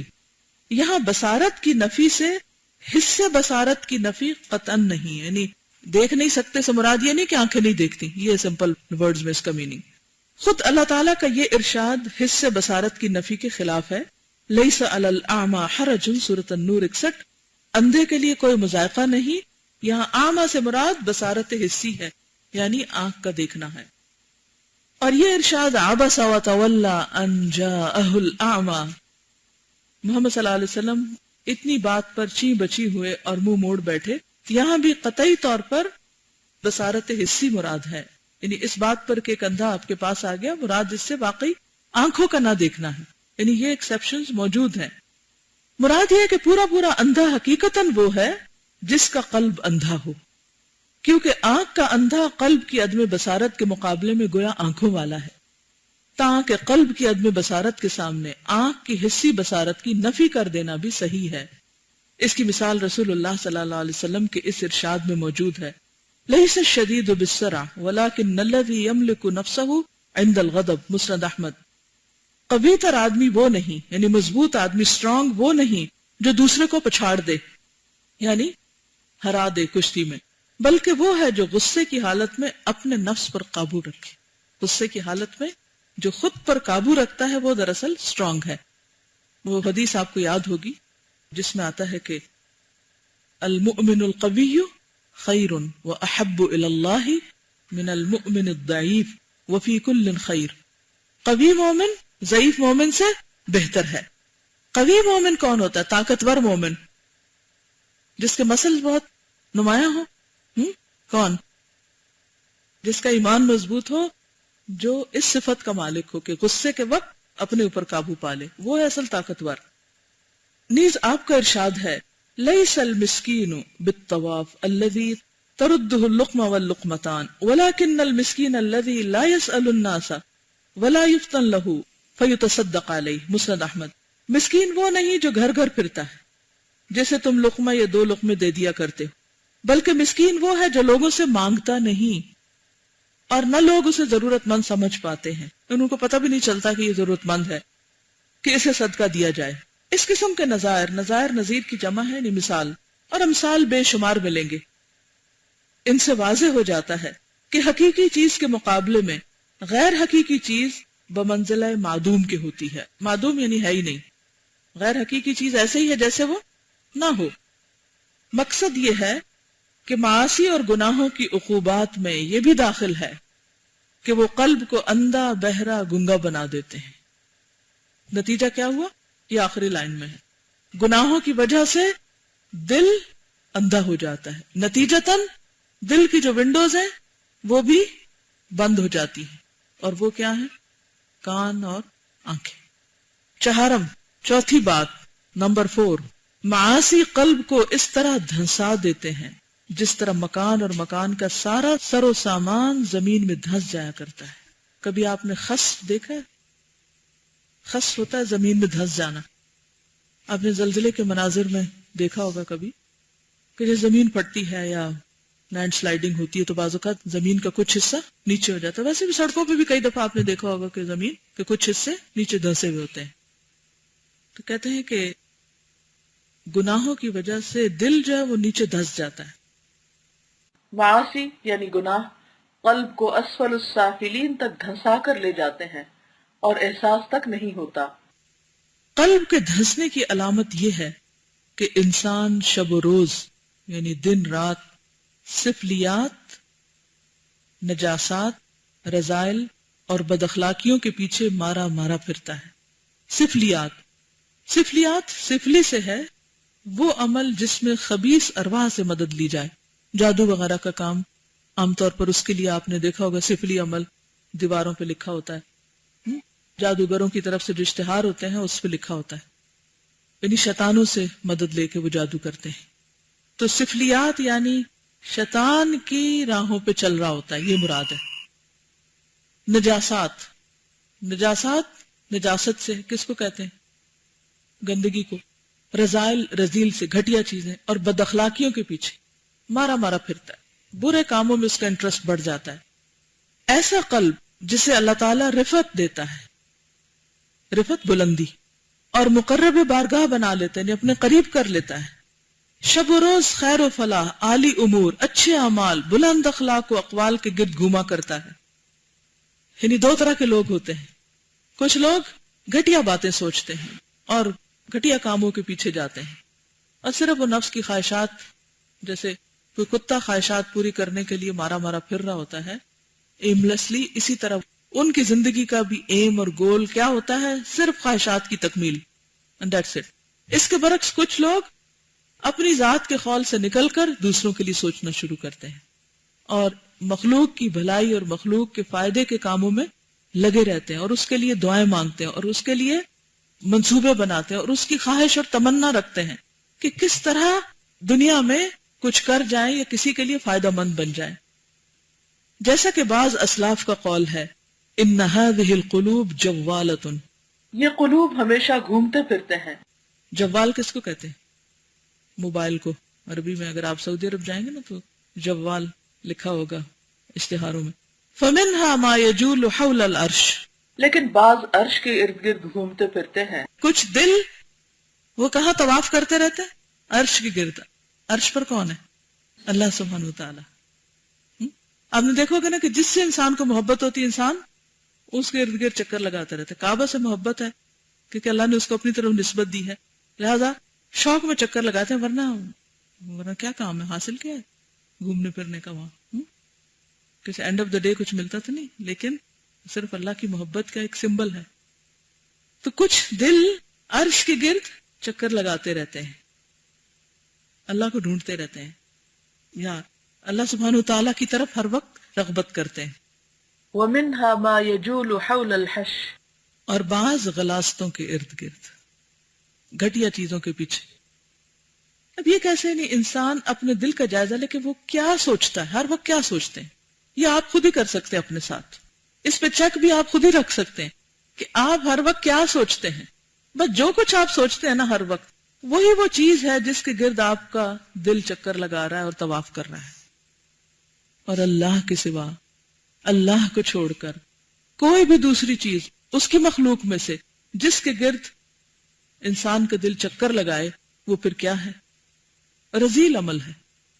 لہذا اگر آپ چاہتے ہیں کہ اللہ کے مقرب بنے تو پھر کیا کرنا ہوگا؟ اپنے آپ کو اوپر اٹھانا ہوگا۔ اب آپ کے میں تو اوپر نہیں جا سکتی، وہ تو جانا ہی ہے ایک دن، لیکن دنیا میں رہتے ہوئے کہاں جیے؟ آخرت میں، اللہ کی محبت میں۔ اب آپ دیکھیں کہ کچھ لوگوں کا دل گھومتا رہتا ہے کہ ایک اچھے گھر کا خواب دیکھتے رہتے ہیں، وہ ان کی زندگی کا ہم غم بن جاتا ہے، کچھ کے نزدیک کوئی ڈگری بن جاتی ہے، کچھ کے نزدیک کوئی اور چیز بن جاتی ہے، تو پھر کیا ہوتا ہے؟ ہر وقت اسی کے وساوس، فکر، پریشانی، وہی چیزیں بار بار دل میں چکر لگاتی رہتی، وہی خیال آ رہا جا رہا ہے۔ اچھا خیال کیسا تھا نا، خیالات گھومتے پھرتے رہتے ہیں نا، کوئی سالڈ ساکت چیز نہیں ہوتی۔ اب کیا ہوتا ہے کہ وہ ایک کرنٹ آتا ہے پھر جاتا ہے، پھر دوسرا آتا ہے، پھر وہ ایک لہر آتی پھر جاتی ہے، جیسے سمندر کی لہریں ہوتی ہیں، دل میں بھی ایسی لہریں اٹھتی رہتی ہیں اور بار بار وہی چیز کی تکرار ہوتی رہتی ہے۔ اب آپ یہاں اپنے آپ کو چیک کریں، کس چیز کی تکرار ہو رہی ہے یہاں پر، کیا بار بار آ رہا ہے؟ وہی آپ کا مرکز ہے، وہی آپ کا بت ہے، وہی وہ چیز ہے کہ جس میں آپ ملوث ہیں۔ اب اصل جہاد کیا ہے کہ دل کو یہاں سے کھینچ کے اٹھا کے عرش کے گرد لے کے جانا ہے۔ اور ایسا نہیں کہ یہ ناممکن ہو، عین ممکن ہے، لیکن آسان نہیں ہے۔ کہنا بہت آسان ہے، کرنا بہت مشکل ہے، اور یہی دراصل دل کی سخت جد و جہد اور محنت اور کوشش ہے۔ ان هذه القلوب جوالة فمنها ما يجول حول العرش ومنها ما يجول حول الحش۔ یہ قلوب ہمیشہ گھومتے پھرتے ہیں، لیکن بعض عرش کے ارد گرد گھومتے پھرتے ہیں اور بعض غلاستوں کے ارد گرد۔ پنجم، ففتھ، نمبر 5، معاصی یعنی گناہ قلب کو اس طرح مسخ کر دیتے ہیں، اس کی حلیہ بگاڑ دیتے ہیں، شکل بگاڑ دیتے ہیں، جیسے صورتیں مسخ ہوتی ہیں، پہچانا نہیں جاتا انسان۔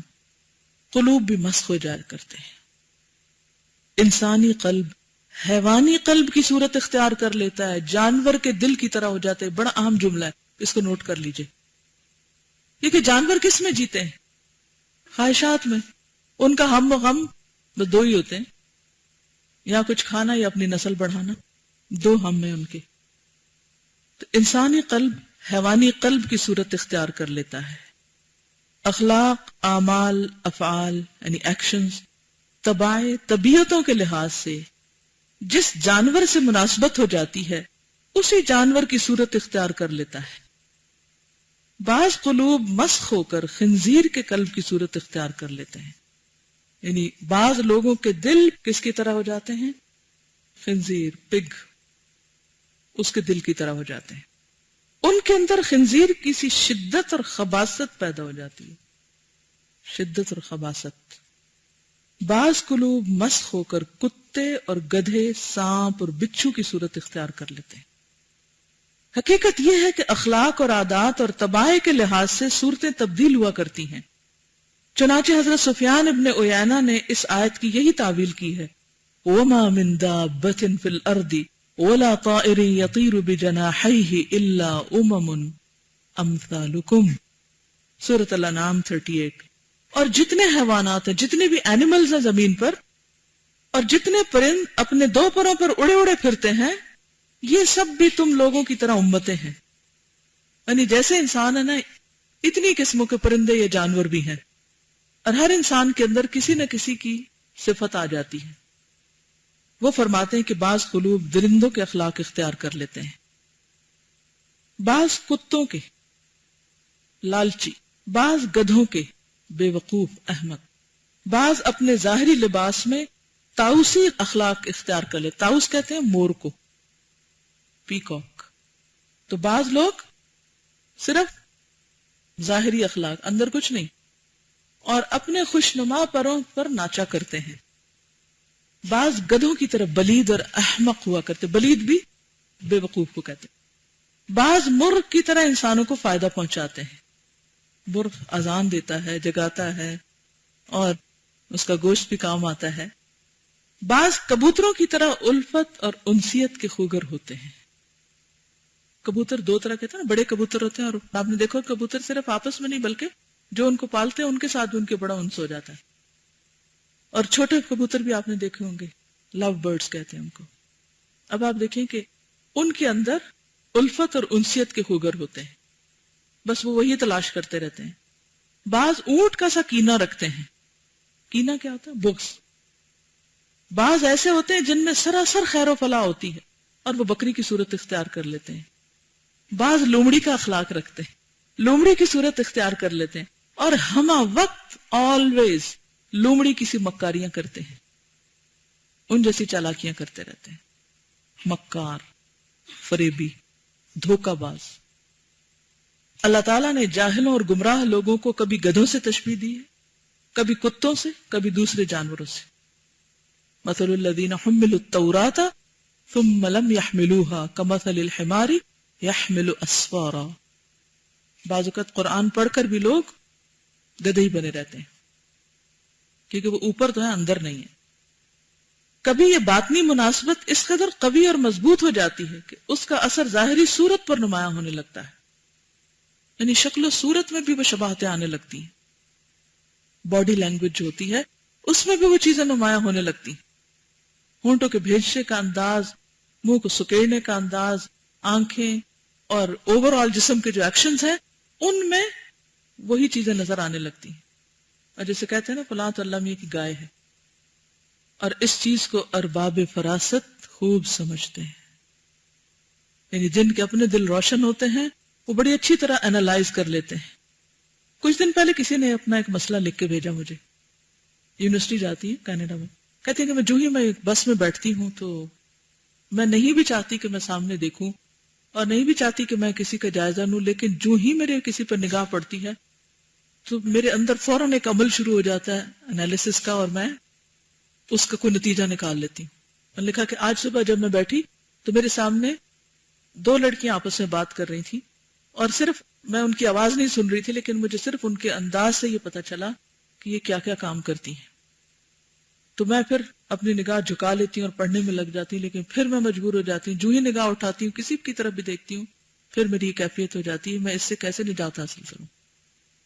آپ نے دیکھا ہوگا نا کہ آپ میں سے بعض اوقات ایسا ہوتا ہوگا کہ جو ہی آپ کسی کو دیکھتے ہیں، کسی سے ملتے ہیں، کسی سے بات کرتے ہیں تو اندر ہی کچھ کیلکولیشن شروع ہو جاتی ہیں جو بے اختیاری قسم کی ہوتی ہیں.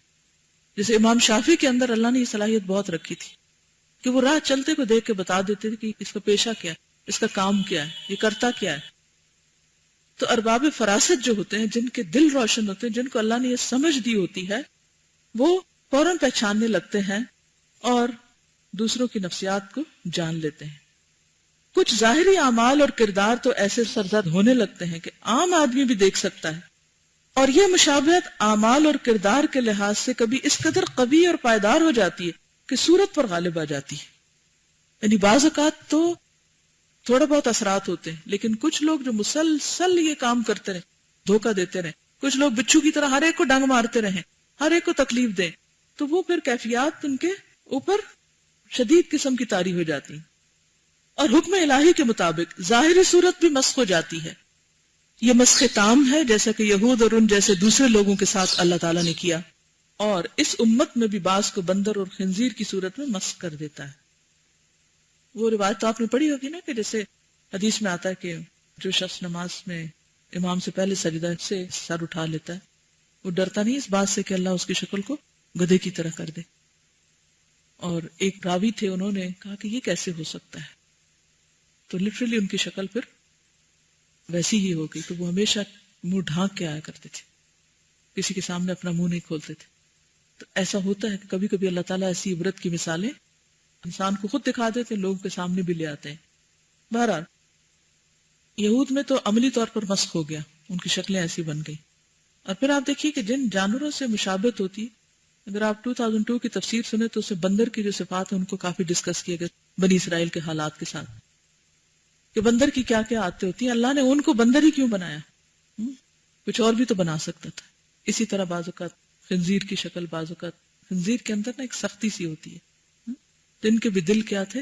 فقست قلوبہم، کہ دلوں کے اندر سختی آ گئی تھی اور دل دنیا کی خواہشات میں بھی ڈوبے ہوئے تھے. سبحان اللہ، کتنے ہی قلوب مسخ ہو کر تبدیل ہو گئے اور انہیں اس کی خبر تک نہیں.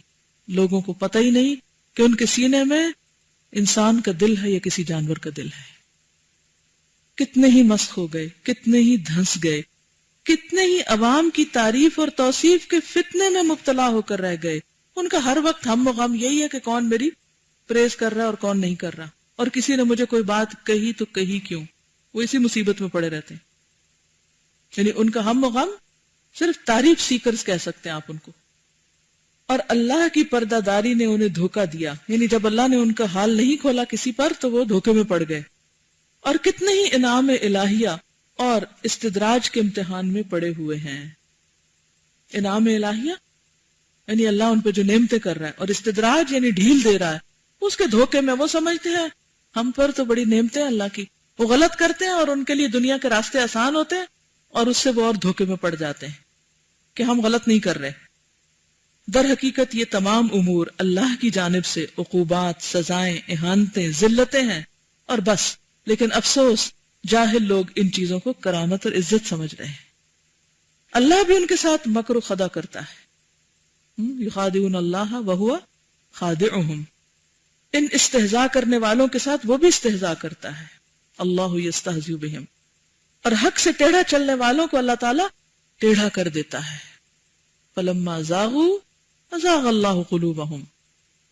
ششم، چھٹی بات، نمبر 6، قلب الٹ دیا جاتا ہے، جس کی وجہ سے گناہگار حق کو باطل اور باطل کو حق، معروف کو منکر اور منکر کو معروف سمجھنے لگتا ہے. یعنی سیدھی بات الٹی نظر آنے لگتی ہے. کوئی شخص پوری جذبے خلوص اور اچھے طریقے سے نصیحت کرتا ہے تو وہ اس کو الٹے معنی لے لیتے ہیں. شر اور فساد، تباہی اور بربادی کے سامان کرتا ہے اور سمجھتا ہے کہ میں اصلاح کر رہا ہوں. اذا قیل لهم لا تفسدوا فی الارض، کیا کہتے ہیں؟ قالوا انما نحن مصلحون. اللہ تعالیٰ کی راہ سے لوگوں کو بھٹکاتا ہے کہ منافق مرد اور عورتیں نیکی سے روکتے ہیں اور برائیوں کا حکم دیتے ہیں، اور سمجھتا ہے کہ میں لوگوں کو اللہ کی طرف بلا رہا ہوں. اولئک الذین اشتروا الضلالۃ بالہدی فما ربحت تجارتهم وما كانوا مہتدین. اور سمجھتا ہے کہ میں ہدایت کی راہ پر ہوں، نفس اور خواہشات کی پیروی کرتا ہے اور سمجھتا ہے میں اپنے مولا کی اطاعت کر رہا ہوں. معاصی اور گناہوں کی یہ تمام عقوبات اور سزائیں وہ ہیں جو قلوب پر جاری اور نافذ ہیں. اسی لیے ان کو قدری کہا گیا. قدری سے مراد چھپی ہوئی، نظر نہیں آتی. معاصی اور گناہوں کی یہ تمام سزائیں کہاں ہوتی ہیں؟ دلوں پہ آتی ہیں. ہفتم، نمبر 7، معاصی دنیا میں پروردگار عالم اور بندے کے درمیان حجاب بن جاتے ہیں، اللہ سے دوری ہو جاتی، اور یہ قیامت کے دن حجاب اکبر ثابت ہوں گے. چنانچہ اللہ تعالیٰ کا ارشاد ہے، کلا انہم عن ربہم یومئذ لمحجوبون، سورۃ المطففین 15. سنو، یہ لوگ اس دن اپنے رب کے سامنے نہیں آنے پائیں گے، حجاب آ جائے گا، دیکھ نہیں سکیں گے. معاصی یعنی گناہ بندوں کی اس مسافت میں سد راہ ہوتے ہیں، یعنی اللہ کی طرف جانے کے راستے میں کیا بن جاتے ہیں؟ رکاوٹ، بیریئر. اس کو انڈر لائن کر لیں، جو بندوں اور بندوں کے قلوب کے درمیان واقع ہے. یہ بندوں کو قلب تک پہنچنے ہی نہیں دیتے کہ وہ اصلاح اور فساد کی چیزوں پر غور کریں، اور بندوں کو شقی اور بدبخت کر کے چھوڑتے ہیں.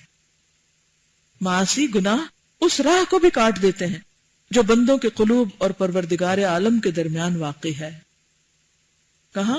دلوں اور اللہ کے درمیان، جس کے ذریعے قلوب یعنی دل اپنے پروردگار تک پہنچتے ہیں اور اس سے تقرب حاصل کرتے ہیں.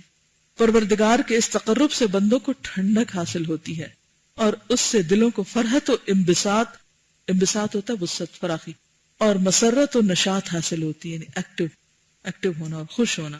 معاصی بندوں اور بندوں کے قلوب کے درمیان، انسان اور انسانوں کے دلوں کے درمیان گناہ اور قلوب اور پروردگار عالم نیز قلوب اور اخلاق عالم کے درمیان پرخطر حجاب بن جاتے ہیں. یعنی ہر جگہ رکاوٹیں آ جاتی ہیں بندوں اور دلوں کے درمیان، اور بندوں اور اللہ کے درمیان، اور بندوں اور اخلاق عالم کے درمیان. ہشتم، 8ویں چیز، نمبر 1، معاصی معیشت زندگی کو تلخ بنا دیتے ہیں.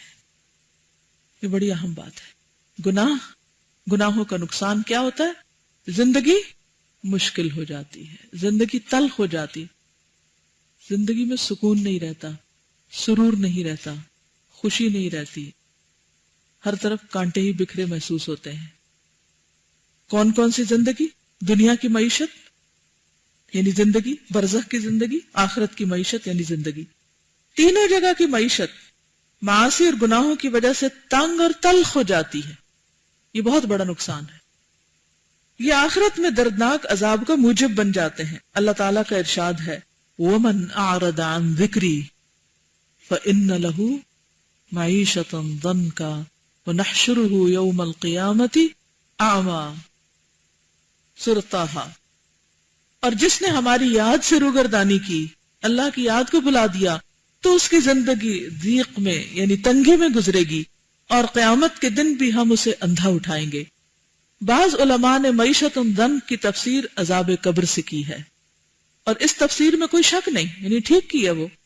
لیکن یہ آیت اس سے کہیں زیادہ وسیع معنی پر مشتمل ہے. یعنی صرف قبر کی تنگی نہیں، اس کی وسعت اور عموم ہمہ قسم کی معیشت پر مشتمل ہے، یعنی ہر طرح کی تنگی ہے. معیشت تلخ دنیا کی معیشت ہو، خواہ برزخ کی خواہ آخرت کی، یہ عموم تمام پر حاوی ہے. معیشت ضنکن اگرچہ نکرہ ہے یعنی اسم جو ہے، مگر سیاق و سباق میں واقع معنی کے لحاظ سے اس میں عموم اور وسعت ہے، کیونکہ اللہ تعالیٰ نے معیشت ضنک تلخ اور تنگ زندگی کو اعراض عن اللہ پر مترتب اور متفرع فرمایا. یعنی وجہ کیا بتائی ہے؟ اللہ سے منہ موڑنا، اللہ سے دور ہونا. یہ معیشت ضنک اعراض کرنے والے کے اعتبار سے ہی ہوگی. جتنا اللہ سے دور اتنا ہی، جتنا اللہ سے دور اتنی زندگی تنگ. اپنا اپنا فاصلہ خود ناپ لیں. اور کہاں سے ناپیں گے؟ اس دل کی تنگی سے ناپیں گے. ہم دیکھیں دل کی حالت بدلتی رہتی. کبھی آپ بہت انبساط میں ہوتے ہیں، خوشی میں، سرور میں ہوتے ہیں، اور اندر ایک ٹھنڈک ہوتی ہے. کبھی آپ کا دل بھاری ہوتا ہے. اب دل بھاری ہوتا ہے تو ہم باہر اسباب ڈھونڈنے لگتے ہیں. اچھا اس نے یہ مجھے کہا تھا نا، تو اس لیے میرے اندر پنچنگ ہو رہی ہے ابھی تک. فلاں نے یہ کیا تھا نا. حالانکہ کیا ہے اصل؟ اپنے گناہ کا نتیجہ ہے. ادھر نہیں دھیان جاتا. جب تک ادھر نہیں دھیان جائے گا، جب تک وہ وجہ یعنی اصل وجہ نہیں نظر آئے گی، بیماری کی اصل روٹ کاز نظر نہیں آئے گی، اس وقت تک علاج نہیں ہوگا، اصلاح نہیں ہوگی، حال نہیں بدلے گا. بعض اوقات اللہ تعالیٰ دکھا دیتا ہے، بعض اوقات نہیں سمجھ آتی، تو اللہ سے مانگا کریں کہ اللہ مجھے دکھا دے. اور پھر بھی نہیں نظر آتا تو کثرت سے استغفار، صدقہ خیرات، اور کوشش کے ساتھ عجز و انکساری کا اظہار، کیونکہ اللہ کو وہ پسند ہے. وہ دنیا میں گو بے شمار نعیم اللہ یعنی بہت سے دنیا کی لگژریز اور آسائشیں اور نفائس اور لذائذ دنیا سے بہرور اور لذت اندوز ہو. یعنی ہر طرح کی نعمتیں پھیلی ہوئی ہیں چاروں طرف، کھانے پینے کی، رہنے کی سہولتیں، ہر طرح کی. تاہم اس کا قلب وحشت اور ذلت اور حسرتوں کی آماج گاہی بنا رہے گا. اندر کوئی خوشی نہیں ہوگی. باہر ساری سہولتیں ہیں، گھر ہے، گاڑی ہے، ڈرائیور ہے، کھانا پینا وافر مقدار میں ہے، زندگی کی ہر سہولت میسر ہے، لیکن اندر حسرتیں ہیں. ہر وحشت، ہر ذلت، ہر حسرت قلب کے ٹکڑے کر رہی ہوگی. اندر ہی اندر دل کٹا جا رہا ہوگا. باطل تمنائیں اور آرزویں اور مختلف قسم کے عذاب اسی دنیا میں اس کے لیے موجود ہوں گے. اس کی یہ تمنائیں اور آرزویں شہوات یعنی خواہشات، عشق، حب دنیا، حب ریاست. حب ریاست کیا ہوتا ہے؟ عہدے کی طلب. حب امارت یعنی حب جاہ کے نشے میں مستور ہوں گی. یعنی کون سی تمنائیں ایسی ہیں جن کے پیچھے دوڑنے کی وجہ سے، جن کو پانے کی وجہ سے انسان کے دل کے ٹکڑے ہوتے رہتے ہیں اور دل پریشان اور غمگین اور دکھی رہتا ہے. وہ یہ بنیادی وجوہات ہیں. جب انسان ان پر قابو پا لیتا ہے تو ہی دلوں کو ٹھنڈک نصیب ہو سکتی ہے. اور اس میں آپ دیکھیے کہ سب سے آخر میں انہوں نے کیا رکھا ہے؟ حب عمارت. اگر آپ کو منہاج القاصدین یاد ہو تو اس میں انہوں نے کیا کہا تھا کہ انسان بہت سی محبتوں پہ قابو پا لیتا ہے، لیکن یہ جو بڑا بننے کی خواہش ہے نا، یا عہدے کی خواہش، یا اپنی ریکگنیشن کی خواہش، اس کو جڑ سے نکالنا بڑا ہی مشکل کام ہے. اور آپ نے دیکھا ہوگا کہ بہت سے لوگ اسی غم میں ملوث رہتے ہیں کہ ان کو کوئی خاص مقام کیوں نہیں دیا جا رہا، لوگ ان کی عزت کیوں نہیں کرتے، لوگ ان کی اتھارٹی کو کیوں نہیں مانتے، ان کو بڑا کیوں نہیں سمجھا جاتا، وہ کسی خاص کام کے لیے امیر کیوں نہیں بنائے گئے، ان کو کیوں نہیں چنا گیا، ان کو کیوں نہیں نامینیٹ کیا گیا. یہ ایک ایسی بیماری ہے کہ جب تک انسان کے اندر رہے گی، انسان کی حقیقی اصلاح، تزکیہ، تقوی آ ہی نہیں سکتا، اور دل کی تنگی اور رنج و غم اور الم دور ہو ہی نہیں سکتا. جب انسان کے اندر عاجزی آتی ہے، اس کے لیے میں ایک اپنے اندر ایکسرسائز کرتی ہوں عاجزی لانے کے لیے کہ میں کون ہوں. تو میں ایسے جیسے نماز کے بعد یا کبھی کبھی دن میں کسی نہ کسی وقت میں آنکھیں بند کر کے پوری گیلیکسیز کا ایک اپنے مائنڈ میں امیج لاتی ہوں. تو ابھی تک جو کچھ نون ہے، انسان دیکھی ہوئی چیز سے زیادہ سمجھ پاتا ہے. تو میں نے اپنے ڈیسک ٹاپ پہ ڈالی ہوئی ناسا کی ایک وجٹ. ناسا کا وجٹ جو ہے اس میں روز کوئی نہ کوئی ایسی تصویر آتی جو نئی نئی آتی. ایک تو ہم تصویریں دیکھتے رہتے ہیں نا گیلیکسیز کی اور ستاروں کی اور سیاروں کی، وہ نہیں، پرانی تصویریں دیکھ کے پھر دل کا حال وہی ہو جاتا ہے. تو اس میں رنگین قسم کے ستارے اور عجیب و غریب مخلوقات، کئی دفعہ تو ایسی فضول چیزیں بھی ہوتی ہیں لیکن اکثر بڑی اچھی بھی ہوتی. تو میں اپنے امیجنیشن میں ایسے نا سر کو گھماتی ہوں، اتنی بڑی کائنات، اتنی بڑی، اتنی میں کہاں، وہ ذرے سے بھی حقیر، وہ ایک طرف پڑی ہوں. اپنے آپ کو میں امیجن کرتی ہوں وہ ذرے سے حقیر چیز کہیں تو نظر بھی نہیں آ رہی. اچھا میں وہاں ہوں، اور یہ حقیقت ہے میں وہاں بھی نہیں، اس سے بھی نیچے ہوں. کیونکہ پوری کائنات کے اندر جو کچھ اللہ نے تخلیق کیا اس کے مقابلے میں تو ہماری زمین بھی ذرے سے چھوٹی ہے. تو زمین پر میں کہاں ہوں؟ پھر میں سوچتی ہوں اللہ تعالیٰ آپ کے اتنے عبادت کرنے والے بندے، اتنے اچھے کام کرنے والے بندے جن سے آپ راضی، وہ آپ کے دوست، آپ سے قریب، میں کہاں؟ میں تو وہ دور. اس ایکسرسائز سے وہ جو دل کے اندر کبھی یہ احساس آئے نا کہ میں کوئی چیز ہوں، فوراً نکل جاتا ہے. کچھ نہیں، مجھے اس کی رحمت چاہیے. اگر وہ میری طرف کسی بھی دل کی کیفیت یا کسی بھی عمل کی وجہ سے اگر وہ میری طرف رحمت سے متوجہ ہوتا ہے تو میرے لیے اس سے بڑی خوش قسمتی کی کوئی بات نہیں. اور اگر میرے کسی عمل کی وجہ سے وہ مجھ سے منہ پھیر لیتا ہے تو اس سے بڑی بدقسمتی ہے ہی کوئی نہیں دنیا میں. دنیا میں کوئی نام، کوئی شہرت اور کوئی بھی بڑائی کسی بھی جگہ کی، کسی بھی قسم کی، کوئی حقیقت اور معنی نہیں رکھتی. لیکن یہ ایک ایسی چیز ہے کہ جو ایک دن کی ایکسرسائز سے نہیں بات بنے گی. اور اس کا پتہ کب چلتا ہے؟ جب کوئی آپ کی بات نہیں مانتا، یا کوئی بدتمیزی آپ کے ساتھ کر جاتا ہے، یا کوئی کہیں سے آپ کو کوئی جھٹکا لگتا ہے. اکثر ایسے ہوتا ہے نا کہ کوئی نہ کوئی آپ کو کچھ کہہ دیتا ہے جو آپ کے نفس پہ بڑا گراں گزرتا ہے، تو پھر آپ کے آنسو بھی آ جاتے ہیں، یا آپ اگنورڈ فیل کرتے ہیں، یا آپ لیفٹ آؤٹ فیل کرتے ہیں، یا آپ سوچتے ہیں کہ یہاں تو میری کوئی ہستی نہیں. اور حج بڑا اچھا موقع ہے انسان کو ہستی یاد دلانے کا.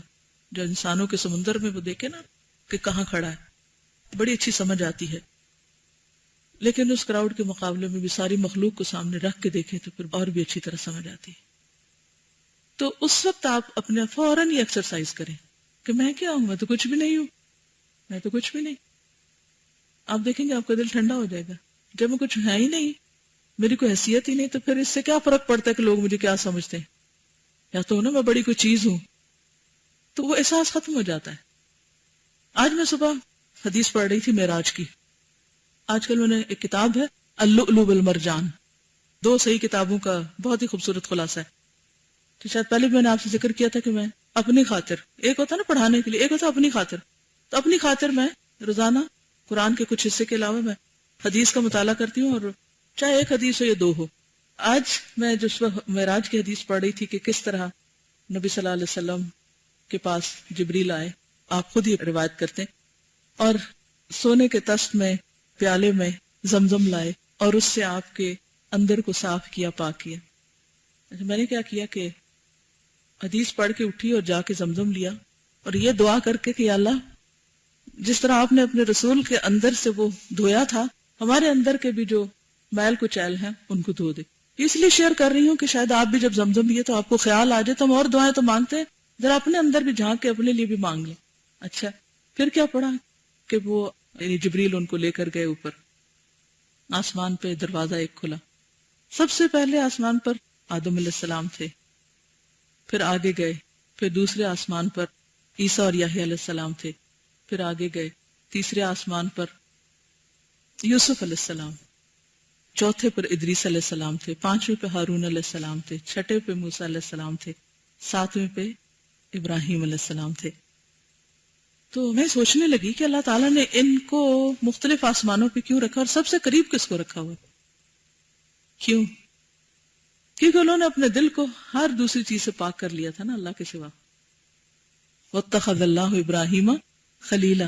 اصل عزت اور مقام اس کا یہ مطلب نہیں کہ باقی پیغمبروں میں نہیں تھا, لیکن وہ درجے ہوتے ہیں نا, پھر توحید کے بھی درجے ہیں اور اللہ کی محبت کے بھی درجے ہیں. تو اس حدیث نے ایک عجیب اثر میرے اوپر کیا کہ کس طرح اللہ سبحانہ وتعالیٰ نے ان درجوں میں رکھا. پھر نبی صلی اللہ علیہ وسلم کو سب سے اوپر لے گئے اور پھر آپ اللہ تعالیٰ سے ہم کلام ہوئے. کیا خوبی تھی آپ کی, ما زاغ البصر وما طغى, نگاہ ادھر ادھر ہوئی نہیں. کیا منظر, ہم کو کوئی وہاں لے جائے, ہم تو کہیں کسی بھی ذرا اوپر چھت پہ کھڑے ہو جائیں تو چاروں طرف کے نظارے میں کھو جاتے ہیں. اللہ کی عظمت بعد میں ہی آتی ہے دل میں. اور نبی صلی اللہ علیہ وسلم کا مقام کہ جب وہ آپ وہاں تشریف لے گئے تو ما زاغ البصر, ادھر ادھر کچھ بھی نہیں دیکھا, اپنے ہی مقصد پہ فوکسڈ. تو کچھ لوگ اس دنیا میں اسی طرح رہتے ہیں کہ وہ ان کو آس پاس سے کوئی دلچسپی نہیں, ان کے لیے سب سے اہم چیز ایک ہی ہوتی ہے کہ ان کا رب ان سے راضی ہو جائے. وہ ہر موقع سے یہ فائدہ اٹھانا چاہتے ہیں, وہ اپنی تعریف کو بھول جاتے ہیں اور اپنے مقام بھول جاتے ہیں اور اللہ کے قرب کے لیے کوشش کرتے ہیں, اور یہ ناممکن نہیں. اور اس سے پھر دل کے اندر وہ خوشی اور وہ ٹھنڈک نصیب ہوتی ہے کہ جیسے ابراہیم علیہ السلام نے اللہ کے بھروسے پر کہ جبریل بھی آ کے کہنے لگے کہ میں آپ کی کیا مدد کر سکتا ہوں, تو کہا حسبی اللہ و نعم الوکیل. تو جب وہ آگ میں کودے تو آگ بھی کیا ہو گئی, وہ معیشت دنکا نہیں تھی, وہ آگ نہیں رہی بلکہ باغ بن گئی. تو بالکل اسی طرح آپ کے حالات کتنے بھی تنگ ہو, مثلا اس وقت بڑی گرمی ہے اس ہال میں, کچھ لوگوں کو ٹھنڈک لگ رہی ہوگی, پھر بھی جیسے مجھے اس وقت مجھے گرمی کا احساس نہیں, آپ بھی ماشاءاللہ بہت سے لوگ سر ہلا رہے ہیں, خوشی سے مسکراتے ہوئے نظر آ رہے ہیں کہ گرمی کا احساس نہیں. کیوں؟ اس لیے کہ ہم آسمانوں پہ پہنچے ہوئے اس وقت. تو وہ کیفیت یہی ہوتی ہے کہ جب انسان کی زندگی میں اعلیٰ مقاصد ہوتے ہیں تو چھوٹی چھوٹی باتوں پہ الجھنا, رونا دھونا, شکوے شکایتیں, یہ فلانا یہ کر گیا, یہ کیوں نہیں ہوتا, اور سجیشن باکس کو شکووں سے بھرنے کے کام ختم ہو جاتے ہیں, کیونکہ ان کے پاس اتنے کام ہیں کہ پھر ان کو یہ نہیں یاد رہتا. وہ مشورہ اور سلوشن تو ضرور لاتے ہیں, وہ شکایتیں نہیں کرتے. اور کچھ لوگوں کا حال کیا ہوتا ہے کہ ہر وقت ان کے اندر کسی نہ کسی کے خلاف شکایت ابری رہتی, وہ دوسروں کو تکلیف دینے سے پہلے خود تکلیف میں ہے, وہ معیشت دنکا کا شکار ہے. اور جب آپ اس معیشت دنکا سے آپ باہر نکلتے ہیں نا, تو آپ کو ٹھیک ہے بہت سی چیزیں غلط نظر آتی, تو آپ کا رویہ بدل جاتا ہے, آپ اصلاح کی طرف لپکنے لگتے ہیں, رونا دھونا پھر چھٹ جاتا ہے, پھر کوڑنا ختم ہو جاتا ہے, دل کے ٹکڑے ہونے چھٹ جاتے ہیں, پھر قلب سلیم ہو جاتا ہے, وہ سلامت ہو جاتا ہے, پھر وہ اللہ کی محبت میں ڈوب جاتا ہے. تو بہرحال اور ہم اوقات اسے بدمست رکھتی ہوں گی, یعنی وہ اسی چکر میں رہتا ہے کہ میری بڑائی. اور وہ اگر شراب خور نہیں تو شراب کا نشہ نہ سہی, لیکن ان شہوات اور خواہشات اور تمناؤں اور آرزوؤں کا نشہ بجائے خود اس قدر خطرناک ہوتا ہے. یعنی نشہ صرف شراب کا نہیں ہوتا, شہوت کا بھی نشہ ہوتا ہے, خواہش کا, تمنا, آرزو. یہ اتنے خطرناک نشے, ایسی ڈینجرس ایڈکشن ہے کہ انسان کو اس سے کبھی افاقہ ہی نہیں ہوتا, جان چھٹتی نہیں. شراب خور کو تو کبھی نہ کبھی افاقہ ہو جاتا ہے, وہ تو نشے سے باہر آ ہی جاتا ہے, البتہ دنیا اور خواہشات کا نشہ اترنے ہی نہیں پاتا. یہ نشہ اس وقت اترتا ہے جب وہ موت کا پیالہ پیتا ہے. موت کا نشہ اس پہ سوار ہو کر اسے دنیا کی زندگی سے علیحدہ کر کے مردوں میں سلا دیتا ہے. پس معیشت دنک, تنگ زندگی, تلخ زندگی ہر اس آدمی کے لیے لازمی اور ضروری ہے. تنگ زندگی ہر اس آدمی کے لیے لازمی اور ضروری ہے. سوچئے اپنے اندر کو دیکھیے، جو ذکر الہی سے اعراض کرے اور پیغمبر خدا صلی اللہ علیہ وسلم نے جو کچھ پیش کیا ہے اس سے اعراض کرے، صرف قرآن سے نہیں، قرآن کے علاوہ سنت رسول صلی اللہ علیہ وسلم سے بھی. یہ معیشت ضنک یعنی تنگ تلخ زندگی دنیا میں لازمی ہے، نیز برزخ میں اور قیامت کے دن بھی لازم ہے. حقیقت امر یہ ہے کہ آنکھوں کو ٹھنڈک، قلب کو ہدایت، نفس کو اطمینان معبود برحق کے سوا ممکن ہی نہیں. اصل خوشی مل سکتی ہی نہیں کہیں. معبودان باطل سے سوائے پریشانی اور سراسیمگی کے کچھ حاصل نہیں. بندوں کے پیچھے دوڑیں گے تو سوائے پریشانی، پشیمانی اور مصیبت کے کچھ حاصل نہ ہوگا. بس جس نے ذات الہی سے ٹھنڈک نہ پائی اس کا نفس حسرتوں سے زخمی اور چور رہے گا. اس کو انڈر لائن کر لیں. جس نے ذات الہی سے ٹھنڈک نہ پائی اس کا نفس حسرتوں سے زخمی اور چور رہے گا.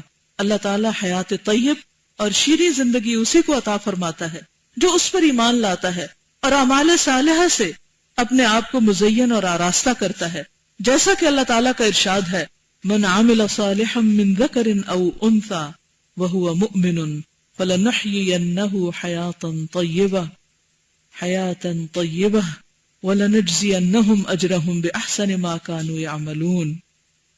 جس نے نیک عمل کیا، مرد ہو یا عورت، آپ کے لیے بھی ہے، میرے لیے بھی، اور وہ ایمان بھی رکھتا ہے، تو ہم دنیا میں اس کی زندگی اچھی بسر کرائیں گے، دنیا میں بھی اچھی زندگی ملے گی، اور آخرت میں بھی ان کے اعمال صالحہ کا ضرور صلہ دیں گے، ان کو اجر ملے گا. اہل ایمان جو اعمال صالحہ سے مزین ہوں ان کے لیے اللہ تعالیٰ کی ضمانت ہے کہ وہ انہیں دنیا میں اور قیامت کے دن بھی بہترین زندگی سے نوازے گا. واقعہ یہ ہے کہ ایمان والے جو اپنے اعمال صالحہ سے خود کو مزین اور آراستہ کریں گے، ڈیکوریٹ کریں گے، میک اپ کریں گے، دونوں جہان میں بہترین زندگی گزاریں گے. ایسے ہی لوگ دونوں جہان میں زندہ اور کامیاب ہیں. اس کی نظیر اللہ تعالیٰ کا یہ ارشاد ہے، للذین احسنوا فی ہذہ الدنیا حسنہ ولدار الآخرۃ خیر ولنعم دار المتقین وَلَنِعْمَ دَارُ الْمُتَّقِينَ. جن لوگوں نے بھلائی کی ان کے لیے اس دنیا میں بھی بھلائی ہے اور آخرت کا ٹھکانہ اس سے بھی کہیں بہتر ہے. اور پرہیزگاروں کا گھر نہایت عمدہ ہے. متقی لوگوں کا گھر بہت خوبصورت ہے. جب دنیا کے گھر کی پریشانی ہو نا تو فوراً کیا سوچا کریں، تقوی اختیار کرتی ہوں تاکہ خوبصورت گھر ملے. اور یہ ارشاد بھی اس کی نظیر ہے، وَأَنِ اسْتَغْفِرُوا رَبَّكُمْ. اپنے گناہوں کی معافی مانگ لو اپنے رب سے. ثم توبوا الیہ یمتعکم متاعا حسنا الی اجل مسمی ویؤت کل ذی فضل فضلہ. اور یہ کہ اپنے پروردگار سے گناہوں کی معافی مانگو، پھر اس کی جناب میں توبہ کرو تو تمہیں وہ ایک مقرر وقت تک دنیا میں اچھی طرح رسائے بسائے رکھے گا، اور جس نے زیادہ کیا اس کو اس کا زیادہ صلہ دے گا. وہ لوگ جو متقی، پرہیزگار، نیک اعمال اور نیک کردار ہیں وہ دنیا اور آخرت کی نعمتوں سے بہرہور اور فائز المرام ہیں. فائز کامیاب، مرام یعنی مقصد. دونوں جہان میں انہیں بہترین زندگی حاصل ہے، کیونکہ نفس کی فرحت، سرور قلب، فرحت قلب، لذت قلب، ابتہاج قلب، رونق ابتہاج، طمانینت قلب یعنی دل کا اطمینان، انشراح قلب دل کا کھل جانا، شرح صدر ہونا، نور قلب، وسعت قلب، عافیت قلب سے وابستہ ہیں. اور یہ چیزیں اسی وقت حاصل ہوتی ہیں جب شہوات محرمہ، خواہشات مکروہہ اور شبہات باطلہ سے اجتناب اور احتراز کیا جائے. اب یہ پیراگراف جو نا لکھ کے اپنے سامنے کہیں لگا لیں، ٹھیک ہے، کہ دل کی خوشی کب ہوگی؟ جب حرام شہوات چھوڑی جائیں گی، جب مکروہ خواہشات سے کنارہ کشی کی جائے گی، اور جو باطل شبہات سے اجتناب کیا جائے گا. حقیقت امر تو یہ ہے کہ اصل نعمت و سرور، اصل فرحت و بہجت، رونق، اصل لذت و عافیت یہی ہے. جسمانی لذت اور سرور اس کے مقابلے میں ہیچ، کم ترین اور سراسر ہیچ ہے. بعض عارفین سلف اور لذت آشنائے بادہ توحید کا قول ہے. عارفین سلف یعنی پہلے اول دور کے جو اللہ کو پہچاننے والے لوگ تھے، عارف، اور لذت آشنائے بادہ توحید. لذت یعنی لطف، آشنا جن کو میسر ہے، بادہ پیالہ، جام توحید کا، یعنی جنہوں نے توحید کا جام اپنے اندر انڈیل لیا یعنی اللہ کے لیے خالص ہو گئے. وہ کہتے ہیں لو عالم الملوک و ابناء الملوک ما نحن فی لجادلونا علیہ بالسیوف. اگر بادشاہ اور بادشاہوں کے بیٹے وہ حالت معلوم کر لیں جس میں ہم ہیں تو اس کے لیے وہ ہم سے تلواروں سے لے کر جنگ کریں. یعنی اتنی بڑی دولت ہے ہمارے اندر.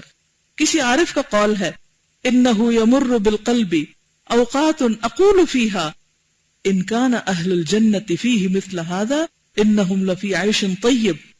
قلب پر دل پر کچھ ایسے اوقات بھی آ جاتے ہیں کہ زبان بے ساختہ چلا اٹھتی ہے اگر اہل جنت کو ایسی نعمت حاصل ہے, ایسی دل کی خوشی, تو یقیناً وہ بہترین عیش سے بہرہور ہیں وگرنہ کچھ نہیں. یعنی جنت کی نعمتیں صرف انہار اور اس میں نہیں ہیں جو نعمتیں ہیں طرح طرح کی, وہاں بھی اصل چیز کیا ہے؟ دل کی خوشی. کسی اور بزرگ کا قول ہے ان فی الدنیا جنت ہی فی الدنیا کالجنت فی الآخرہ من لم يدخلها لم يدخل جنت الآخرہ. بے شک دنیا میں ایک جنت ہے اور وہ ایسی ہی جنت ہے جیسی آخرت کی. جو آدمی دنیا کی اس جنت میں داخل نہیں ہوا وہ آخرت کی جنت میں بھی داخل نہیں ہوگا. اور اس جنت کی طرف رسول اللہ صلی اللہ علیہ وسلم نے بھی اشارہ فرمایا اذا مررتم بریاض الجنت فرتعوا. جب تم جنت کی کیاریوں سے گزرو تو کچھ چر لیا کرو. صحابہ نے عرض کیا یا رسول اللہ صلی اللہ علیہ وسلم جنت کی کیاریاں کون سی ہیں؟ آپ نے ارشاد فرمایا حلق الذکر, ذکر الہی کے حلقے. حلقے یعنی سرکلز, مجلسیں, جیسے ہم بیٹھے یاد کر رہے ہیں تو یہ کیا ہے؟ جنت کی کیاری. اب آپ دیکھیے اسی وجہ سے جب ایسی مجلسوں میں ہم ہوتے ہیں تو ہمارے دل کا حال کچھ اور ہی ہوتا ہے. جب یہاں سے باہر نکلیں گے کچھ اور ہو جائے گا. تو اس لیے ایسی جنتوں میں جانا چاہیے اور پھر فائدہ اٹھانا چاہیے. یہ بھی آپ کا ارشاد ہے ما بین بیتی و منبری روضۃ من ریاض الجنہ. میرے گھر اور میرے ممبر کے درمیان جنت کی کیاریاں ہیں. وہاں کیا ہوتا تھا؟ علم کے حلقے ہوتے تھے. اور اللہ کے اس فرمان ان الابرار لفی نعیم و ان الفجار لفی جحیم. بے شک نیکوکار لوگ مزے کی بہشت میں ہوں گے اور بدکار لوگ دوزخ میں. اس سے یہ نہ سمجھا جائے کہ یہ یوم معاد یعنی قیامت کے دن کے ساتھ مخصوص ہے, بلکہ ابرار یعنی نیک لوگ ہر سے عالم میں تینوں دنیاؤں میں نعیم اور جنت میں ہیں, اور فجار و بدکار تینوں جہانوں میں جہنم میں ہیں. خدا را بتائیے کہ نیکوکار قلب, قلب سلیم, سلامتی صدر, معرفت رب العالمین, محبت خداوندی اور رضامندی الہی سے بڑھ کر دنیا کی کون سی لذت اور کون سی نعمت ہو سکتی ہے؟ اور قلب سلیم کے سوا کوئی عیش ہے بھی؟ کوئی اور چیز ہے بھی؟ خود اللہ تعالیٰ اپنے خلیل علیہ الصلوۃ والسلام کی مدح و توصیف اور سلامتی قلب کے بارے میں فرماتے ہیں وَإِنَّ مِن شِيعَتِهِ لَإِبْرَاهِيمَ إِذْ جَاءَ رَبَّهُ بِقَلْبٍ سَلِيمٍ. اور نوح کے طریقے پر چلنے والوں میں سے ایک ابراہیم تھے جبکہ صاف قلب کے ساتھ اپنے پروردگار کی طرف رجوع ہوئے. نیز اللہ تعالیٰ انہی کے قول کی نقل فرماتا ہے یوم لا ينفع مال ولا بنون الا من اتى الله بقلب سلیم. سورۃ الشعراء. اس دن نہ مال ہی کام آئے گا نہ بیٹے مگر جو پاک قلب لے کر اللہ کے حضور میں حاضر ہوگا. پہلے ہم نے پڑھا وہ دل کہ جس کے اندر خواہشات اور شبہات باطلہ وغیرہ اس کا کیا حال ہے. اب انشاءاللہ چونکہ وقت ختم ہو چکا ہے, بات نہیں ختم ہوئی, اس لیے انشاءاللہ العزیز پھر کریں گے. اگر آپ کچھ کہنا چاہیں, کچھ کہنا چاہیں گے. السلام علیکم ورحمۃ اللہ وبرکاتہ. وعلیکم السلام ورحمۃ اللہ. اتفاق کی بات یہ ہے کہ کل رات کو ہی میں ایک بک پڑھ رہی تھی, اس کا نام ہے change your lens change your world. یہ فائز سیال کی کتاب ہے.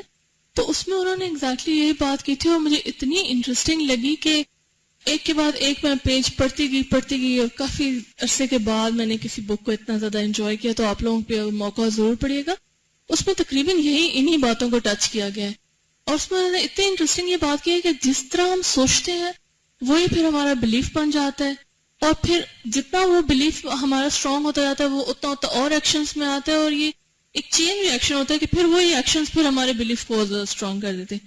تو ہوتا یہ ہے کہ ذرا سی بھی ڈیویشن ہوتی ہے نا, جب ہم سیدھے راستے پہ چل بھی رہے ہوتے ہیں, ذرا سی ہم اپنے آپ کو تھوڑی سی بھی کنسیشن دیں تو اس وقت تو لگتا ہے کہ بس ذرا سا ادھر ہو رہے ہیں, کچھ نہیں ہوگا. اس پہ ایک قدم اور بڑھاتے ہیں, دوسرا اور آسان ہو جاتا ہے, تیسرا اور وہ سیدھی راہ اور مشکل ہو جاتی ہے. کہتے اچھا ابھی تو پلٹنا ذرا مشکل لگ رہا ہے, کل پلٹ جائیں گے. ابھی تھوڑا آج کا دن بھی ایسے ہی گزار لیتے ہیں, خیر کوئی بات نہیں, جہاں اتنا کر لیا وہاں وہ کہتے ہیں نا ایک گناہ اور صحیح, اور وہ کرتے ہیں, اور پھر تیسرا دن اور چوتھا دن, اور پھر پتہ آپ کو چلتا ہے کہ آپ اتنے دور نکل گئے کہ پھر آپ ہوپ لیس ہونے, پھر شیطان کہتا ہے اب بس اب تم ادھر ہی جاؤ, واپس نہیں, تم تو ٹھیک ہو ہی نہیں سکتے. ہاں اب تم نے اتنے دن خدا نہیں کی, اب تم آج جا کے کیا تم نے علیحدہ نیکی کمانی ہے, چھوڑو, صفائی بھی نہیں ہوئی اور کپڑے بھی نہیں دھلے. اور لیکن پھر انسان کو نا ایسا کوئی بھی جب پوائنٹ آتا ہے جب وہ ریئلائز کرتا ہے کہ بہت دور ہو گیا, اس کا حل یہی ہے کہ پھر وہ جیسے مرضی وہاں سے جو مرضی سواری پکڑے, جو کرے, واپس پھر اپنے رستے پر ہی آئے, بیکاز پھر اس کے لیے اور کوئی نجات ہے نہیں, کیونکہ گھر تو جانا ہی ہے. گھر تو جانا ہی ہے.